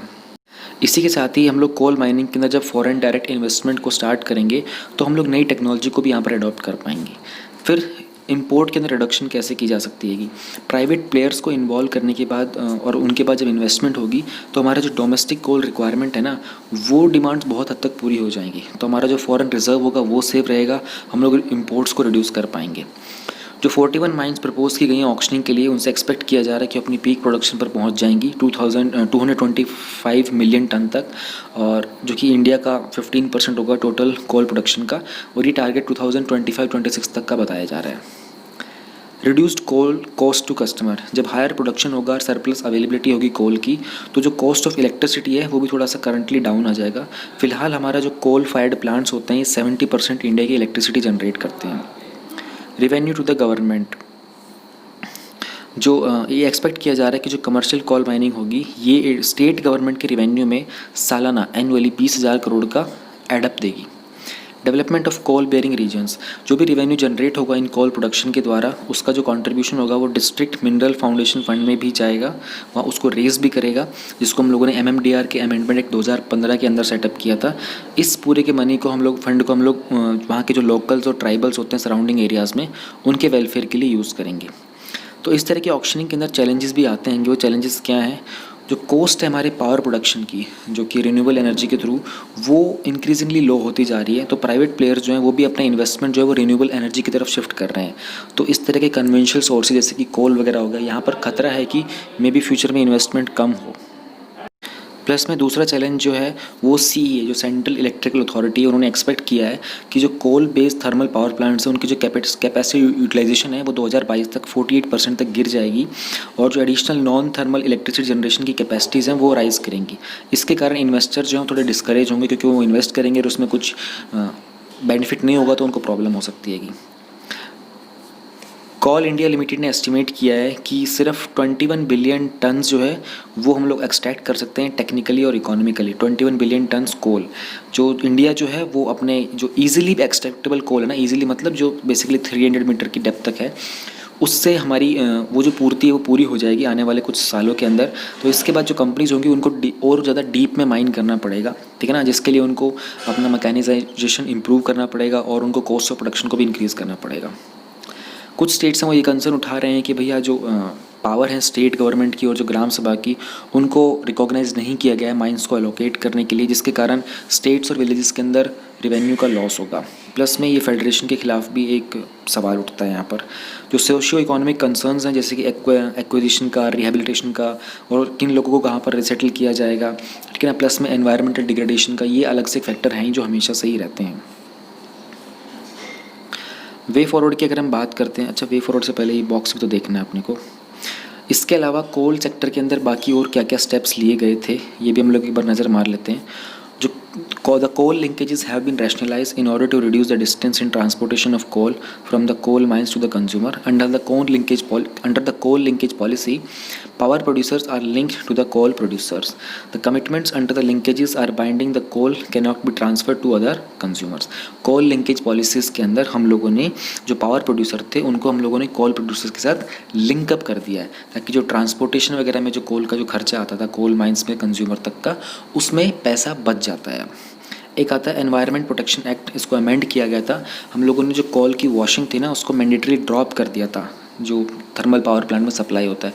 इसके ऊपर पूरा का पूरा एक आर्टिकल मैंने एक्सप्लेन किया था। आई थिंक ये जून की चल रही है ना, तो इससे पहले मैंने आई थिंक अप्रैल वाली में किया था। I am not able to recall it nicely, लेकिन ये पूरा का पूरा एक टॉपिक आया था अपने अंदर कोल की वॉशिंग को लेकर। जो अमेंडमेंट है गाइडलाइंस के अंदर प्रिपरेशन में, प्रोसेसिंग में और किस तरीके से माइनिंग प्लान को अप्रूव करना है, ठीक है ना, सिंप्लीफाइड गाइडलाइंस के साथ ये किए गए थे। रिसेंटली एक सिंगल विंडो क्लियरेंस सिस्टम बनाने की बात की गई थी, फॉर्मुलेट किया जाएगा। Amendments are made to the mineral concession rule 1960 to provide more flexibility in plan and operation. जो 1960 का मिनरल कंसेशन रूल है उसमें भी कुछ अमेंडमेंट किए गए थे ताकि प्लानिंग के लिए और ऑपरेशनलाइज करने के लिए उसमें थोड़ी सी फ्लेक्सिबिलिटी मिले। मिनरल्स लॉ अमेंडमेंट 2020, इसमें हम लोगों ने कुछ प्रोविजंस इंक्लूड किए हैं, जैसे कि removal of restriction of end use coal, plus में जो कॉम्पोजिट लाइसेंस है प्रोस्पेक्टिंग का, माइनिंग का, प्लस में जो ईज़ ऑफ डूइंग बिजनेस है इस कोल माइनिंग के एरिया के अंदर उनको प्रमोट करना, ये सारे के सारे हम लोगों ने मिनरल्स लॉ अमेंडमेंट एक्ट 2020 में इंक्लूड किए हैं। अनाउंसमेंट अंडर आत्मनिर्भर भारत अभियान including spending 50,000 crore, 50,000 crore on creating infrastructure for the coal extraction and transport, rebate on revenue share payable to the government for early production, producing excess of the scheduled target and coal used in gasification। 50,000 crore तक का infrastructure के अंदर investment करने की बात की गई है, प्लस में जो भी रिवेन्यू शेयर होता है उसमें रिबेट मिल जाएगा अगर अर्ली प्रोडक्शन होता है गवर्नमेंट की साइड से। ये सारी चीज़ें कुछ नए नए स्टेप्स लिए गए थे, तो ये भी आपको आइडिया होना चाहिए, हर एक का डिटेल में होना चाहिए वैसे मेरी नज़र में। तो फिर हम बात करते हैं वे फॉरवर्ड। एक इंडिपेंडेंट रेगुलेटरी बॉडी को सेटअप करने की बात की गई है कोल सेक्टर के लिए, जो इन सारे के सारे कोल ब्लॉक्स को कार्व आउट करेगी, इनकी इन्वेस्टमेंट्स को देखे, प्लस में इनकी जो वैल्यूएशन आ रही है उसके ऊपर भी ध्यान दे। कोल रेगुलेशन अथॉरिटी का जो बिल है 2013 का, ये इंट्रोड्यूस किया गया था इसी पर्पज़ के लिए, लेकिन ये लैप्स हो गया था। फिर एक बैलेंस हमको बैठाना पड़ेगा शॉर्ट टर्म कॉस्ट सेविंग्स के अंदर और लॉन्ग टर्म के जो एनवायरमेंटल इम्पैक्ट है, ताकि हम लोग सस्टेनेबल कोल कंजम्पशन को भी ध्यान में रखें और जो भी वेस्ट डिस्चार्ज हो रहा होता है उसके ऊपर भी काम करें। बेसिकली कहना चाह रहे हैं कि आप ऐसा कोई भी एक्ट बनाते हो जिससे शॉर्ट टर्म आपको बेनिफिट हो रहा होता है, आपको ये भी देखना पड़ेगा कि क्या उसका लॉन्ग टर्म एनवायरनमेंट के ऊपर तो कोई इम्पैक्ट नहीं है, उस चीज़ पर हमको फोकस करने की ज़रूरत है। नेक्स्ट हमारे पास है social stock exchange. Social stock exchange क्या चीज़ है, इसके बारे में ना मैंने बहुत पहले जब भी नया नया आया था ना, तो मैंने एक बहुत वीडियो देखी थी, मुझे वो वीडियो ज़्यादा अच्छी लगी थी, तो मुझे लगता है कि मैं इसको एक्सप्लेन करूँ इससे बेहतर किसी ने इसको बहुत बेहतर तरीके से एक्सप्लेन किया हुआ है। मैं आपको वो वीडियो यहाँ पर प्ले कर देता हूँ, कंटेंट पूरा का पूरा सेम है, आपको समझ में आ जाएगा, ठीक है। तो ये वाला टॉपिक आप उस वीडियो से देख लीजिए। सोशल स्टॉक एक्सचेंज के बारे में बात करेंगे। यूनियन बजट 2019-20 के अंदर इसके बारे में अनाउंसमेंट करा गया था। एक इलेक्ट्रॉनिक फंड रेजिंग प्लेटफॉर्म प्रकार का हमारे को एस्टैब्लिश करना है, एक सोशल स्टॉक एक्सचेंज हमारे को एस्टैब्लिश करना है जो कि सोशल एंटरप्राइजेस को फंड्स रेज करने के अंदर मदद कर सकता है। ये प्रकार का सोशल स्टॉक एक्सचेंज सरकार ने मन बनाया है एस्टैब्लिश करने का under the regulatory ambit of SEBI, यानी कि securities and exchange board of India के रेगुलेटरी एम्बिट के विदिन हम एक सोशल स्टॉक एक्सचेंज बनाएंगे। तो जैसे बॉम्बे स्टॉक एक्सचेंज होता है, नेशनल स्टॉक एक्सचेंज होता है जो सेबी रेगुलेट करता है, उसी प्रकार से सेबी आपका सोशल स्टॉक एक्सचेंज को भी रेगुलेट करेगा। इस सोशल स्टॉक एक्सचेंज के माध्यम से, जैसे फॉर एग्जाम्पल ले लीजिए रिलायंस कंपनी है, उसको यदि पैसा रेस करना है तो वो स्टॉक मार्केट के अंदर अपने शेयर्स इशू करेगी और पैसा रेस कर सकती है।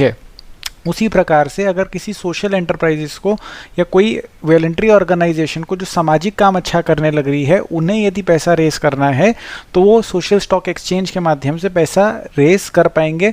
वो भी अपने शेयर्स इशू कर पाएंगे, शायद वो भी कर्जा ले पाएंगे, डेप्ट ले पाएंगे, शायद वो भी अपने यूनिट्स बेच पाएंगे म्यूचुअल फंड के तौर के ऊपर।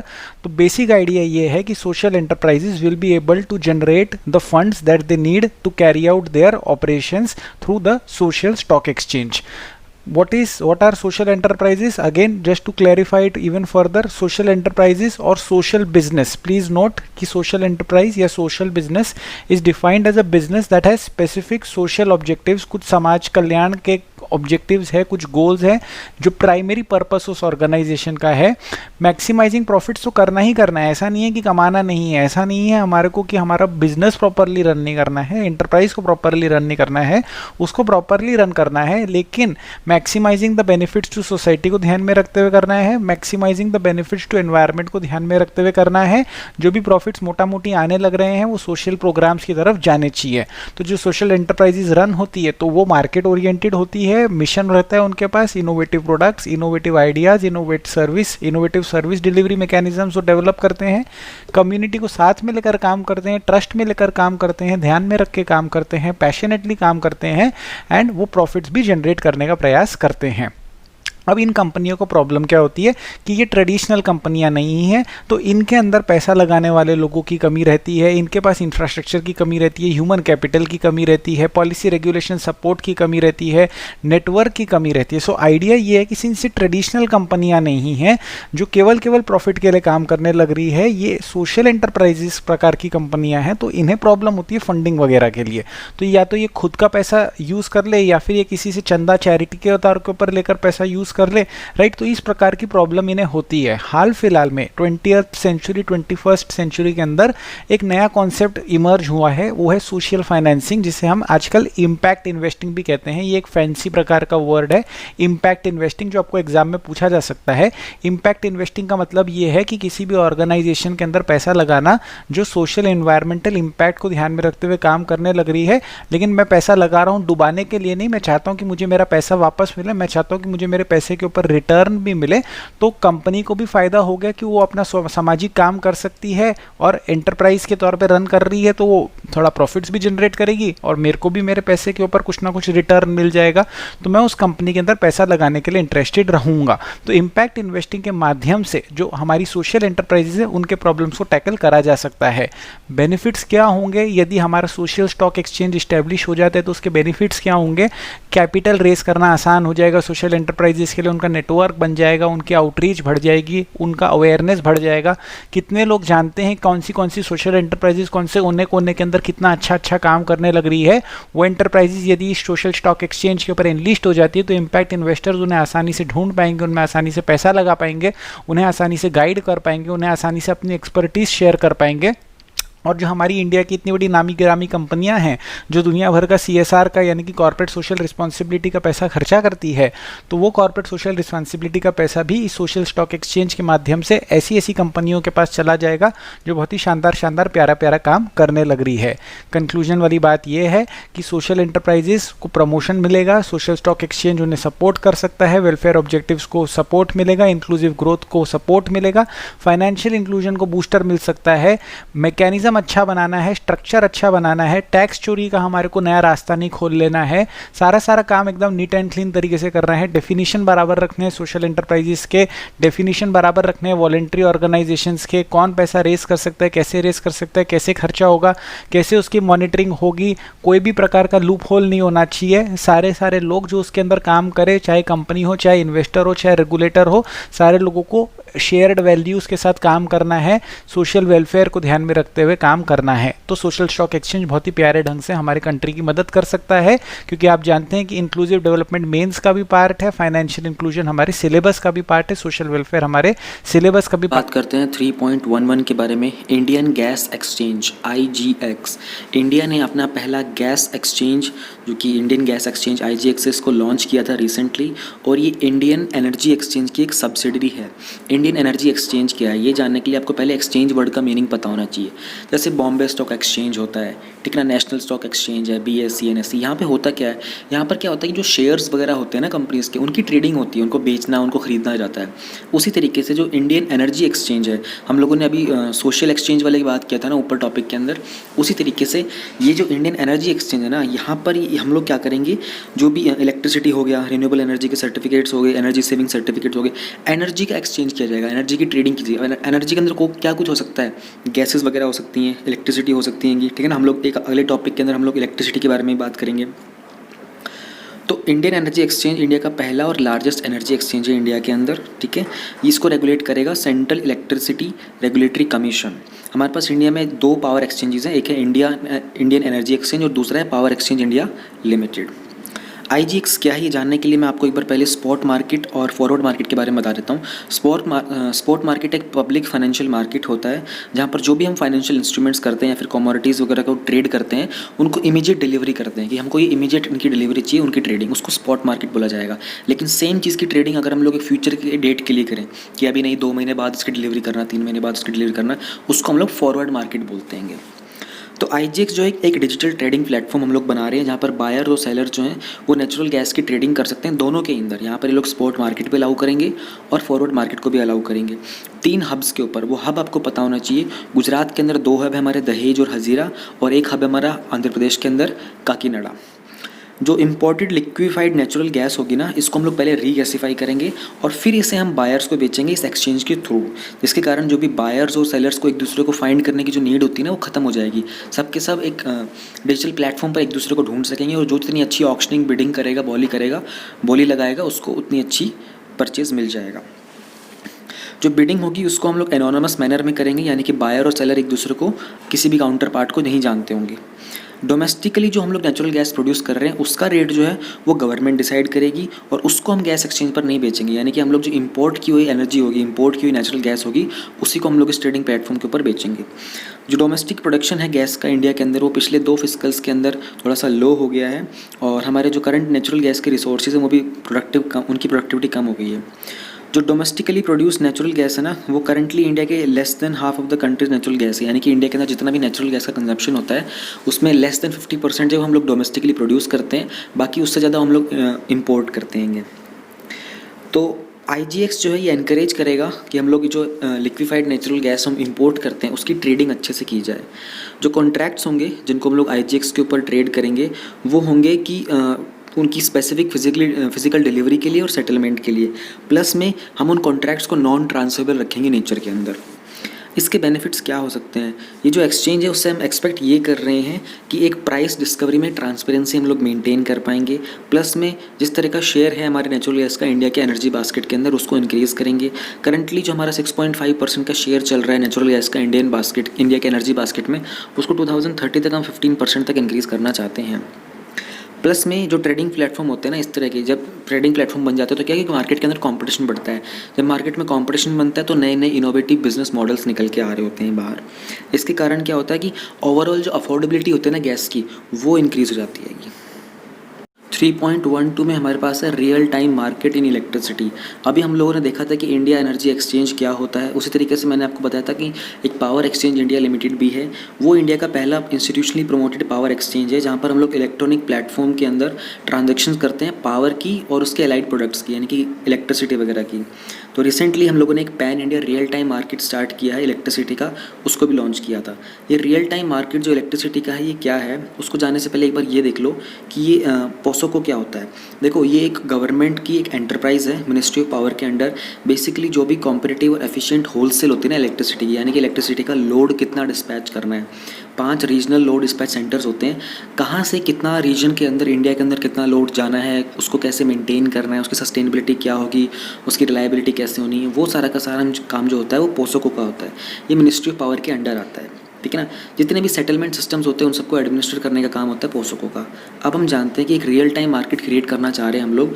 एक ऑर्गेनाइज मार्केट होगा, ठीक है, जहाँ पर जो बायर्स और सेलर्स होते हैं ना, उनकी जो भी एनर्जी रिक्वायरमेंट्स होगी, भाई किसी पर्टिकुलर लोकेशन के ऊपर एनर्जी रिक्वायरमेंट पड़ गई है तो ठीक है, वो सीधा रियल टाइम मार्केट के ऊपर आएंगे और वहाँ पर इलेक्ट्रिसिटी को परचेज कर लेंगे। हम उसको कनेक्ट करेंगे पोसोको के साथ, जो भी लोड डिस्पैच सेंटर है, वहाँ से एनर्जी को उधर को ट्रांसफ़र कर दिया जाएगा। तो चीज़ों को एफिशिएंट बनाने के लिए किया गया है।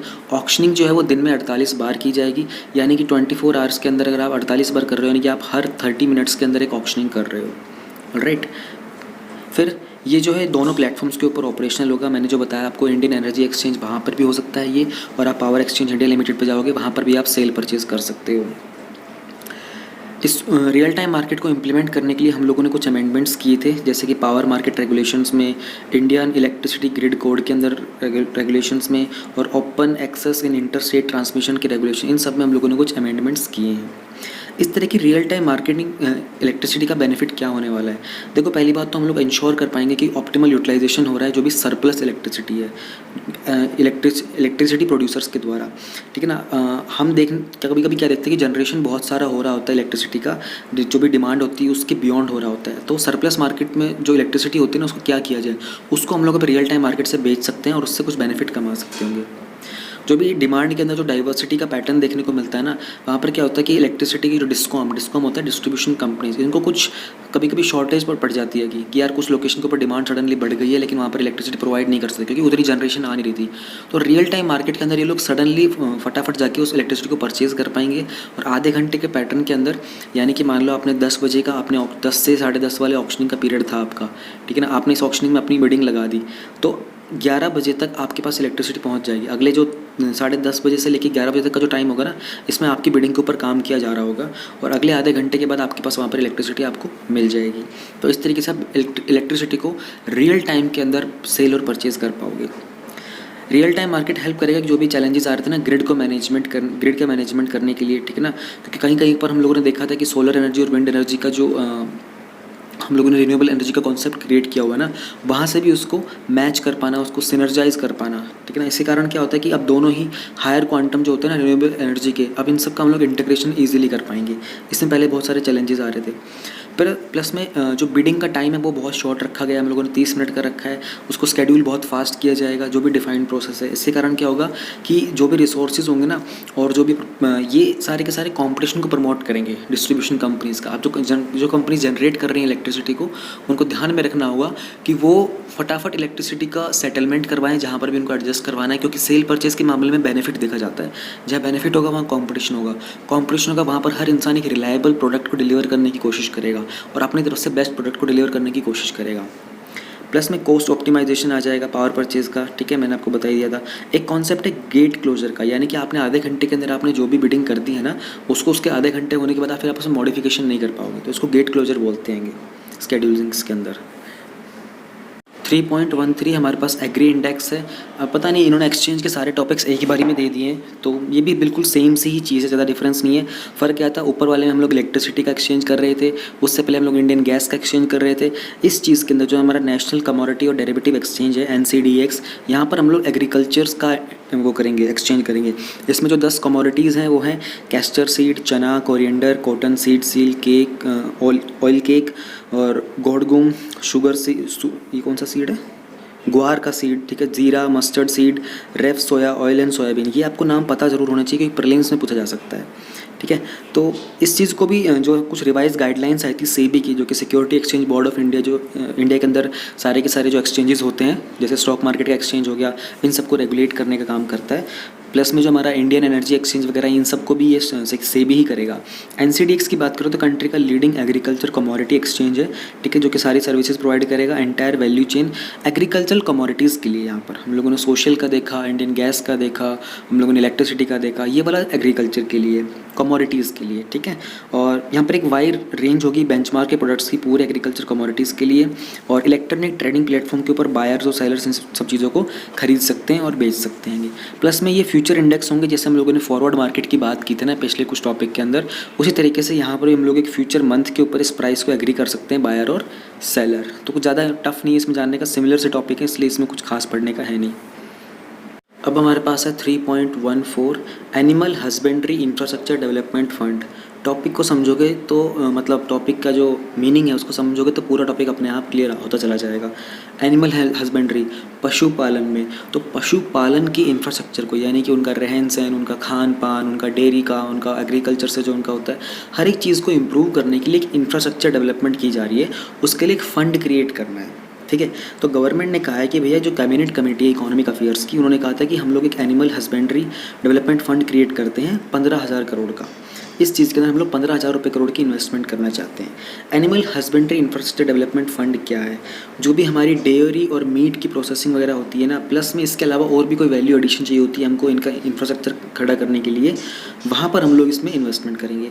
बेनिफिशरीज कौन हो सकते हैं, फार्मर प्रोड्यूसर ऑर्गेनाइजेशन हो सकती हैं, MSME हो सकती हैं, not for profit companies, private company, या फिर कोई इवन कोई इंडिविजुअल एंटरप्रेन्योर वगैरह है ना, वो भी इसका फ़ायदा उठा सकता है। फंडिंग कहाँ से आएगी, 10% मार्जिन मनी आपको खुद लगाना पड़ेगा, ठीक है ना। जो बैलेंस 90% होगा वो एज लोन आप स्केड्यूल्ड बैंक से ले सकते हो। स्केड्यूल्ड बैंक जो भी होते हैं RBI के अंदर लिस्टेड होंगे। प्लस में आपको 3% तक का जो ब्याज होगा, जो इंटरेस्ट होगा, उसमें आपको छूट मिलेगी, सबवेंशन मिलेगा, जो भी एलिजिबल बेनिफिशरीज होंगे। इसके अलावा आपको 2 साल तक का मॉरेटोरियम पीरियड मिलेगा। मॉरेटोरियम वो पीरियड होता है जिसमें आपको EMI पे नहीं करना पड़ता है, इसको हम लोग EMI हॉलीडे भी बोल सकते हैं। और उसके बाद आपको 6 साल का रीपेमेंट पीरियड मिलेगा। इसके बाद क्रेडिट गारंटी फंड में क्या होता है कि आपको कोई कोलेटरल वगैरह सबमिट नहीं करना पड़ता है, यानी कि आपको जो लोन होगा ना उसकी एक गारंटी होती है कि आप सबमिट रीपे करोगे। अगर आप नहीं रीपे कर पाते हो तो आपकी कंडीशन वगैरह सबको चेक करके गवर्नमेंट उसको रीपे करती है। तो इसके लिए एक 750 करोड़ का फंड डेवलप किया जाएगा और इस फंड को डेवलप करेगा, मैनेज करेगा NABARD, जो नेशनल बैंक है फॉर एग्रीकल्चर और रूरल डेवलपमेंट, ठीक है। इसके एक्सपेक्टेड बेनिफिट्स क्या होते हैं ये आपको पता होगा। इन्वेस्टमेंट होगी, इसके कारण क्या होगा कि 7 टाइम्स प्राइवेट इन्वेस्टमेंट हो सकती है इसके दौरान, ठीक है। और जो भी हमारा एम्प्लॉयमेंट जनरेशन होगा, 35 लाख लोगों के आसपास की जो लाइवलीहुड होता है उसको सपोर्ट मिलेगा, फार्मर्स को बेनिफिट मिलेगा, ठीक है। एक्सपोर्ट्स जो है वो बहुत प्रमोट होंगे। हम लोग इंफ्रास्ट्रक्चर में अगर इन्वेस्ट कर रहे हैं तो प्रोडक्शन हाई होगी, प्रोडक्शन हाई होगी तो हम लोग एक्सपोर्ट करना स्टार्ट कर देंगे। इंडिया वैसे भी वर्ल्ड के अंदर लार्जेस्ट मिल्क प्रोड्यूसर है, और अगर हम बात करते हैं लाइव स्टॉक ऑनर की तो इंडिया अभी तक वर्ल्ड का हाईएस्ट लाइव स्टॉक ऑनर भी है। प्लस में बात करते हैं almost 50-60% of the final value of dairy output in India, जो भी हम लोग डेयरी का आउटपुट कर रहे होते हैं ना, प्रोड्यूस कर रहे होते हैं, उसमें से 50 से 60% जो होता है ना वो ऑटोमेटिकली फार्मर के पास दोबारा से फ्लो करके वापस बेनिफिट में आ जाता है। तो इस तरह के अगर हम लोग सेक्टर के अंदर इन्वेस्टमेंट करते हैं तो कहीं ना कहीं जो हमारे फार्मर्स की जो इनकम होती है ना उसको डायरेक्टली इम्पैक्ट करने को मिलेगा। और जो हमारा टारगेट है कि फार्मर्स की इनकम को डबल करने का 2022 तक, उसको अचीव करने में भी हमको हेल्प मिलेगी। एनिमल हस्बेंड्री से रिलेटेड कुछ स्टैटिस्टिक्स देख लेते हैं, ये आपको याद होने चाहिए, ये आप प्रीलिम्स के लिए याद कर लो, और प्रीलिम्स के लिए नहीं, मेरे हिसाब से ये आपको मेंस के आंसर राइटिंग में ज़्यादा काम आएंगे, ठीक है। 2016-17 की अगर हम बात करते हैं तो जो वैल्यू थी हमारे आउटपुट की लाइव स्टॉक से और जो करंट प्राइसेस की थी वो 31.25% थी, जो आउटपुट हमारा एग्रीकल्चर और अलाइड सेक्टर के अंदर। तो यानी कि लाइव स्टॉक का जो था वो उसका 31.25 सेक्टर था। इंडिया अभी भी लार्जेस्ट प्रोड्यूसर है मिल्क का वर्ल्ड के अंदर, और हमारी जो पर कैपिटा अवेलेबिलिटी है मिल्क की वो 394 ग्राम्स पर डे है, ठीक है। 2018-19 के मुताबिक जो वर्ल्ड का पर कैपिटा अवेलेबिलिटी है वो 229 ग्राम्स पर डे है। जो लेटेस्ट और 20th लाइव स्टॉक सेंसस था उसके मुताबिक जो लाइव स्टॉक की पॉपुलेशन है वो 535.78 मिलियन है।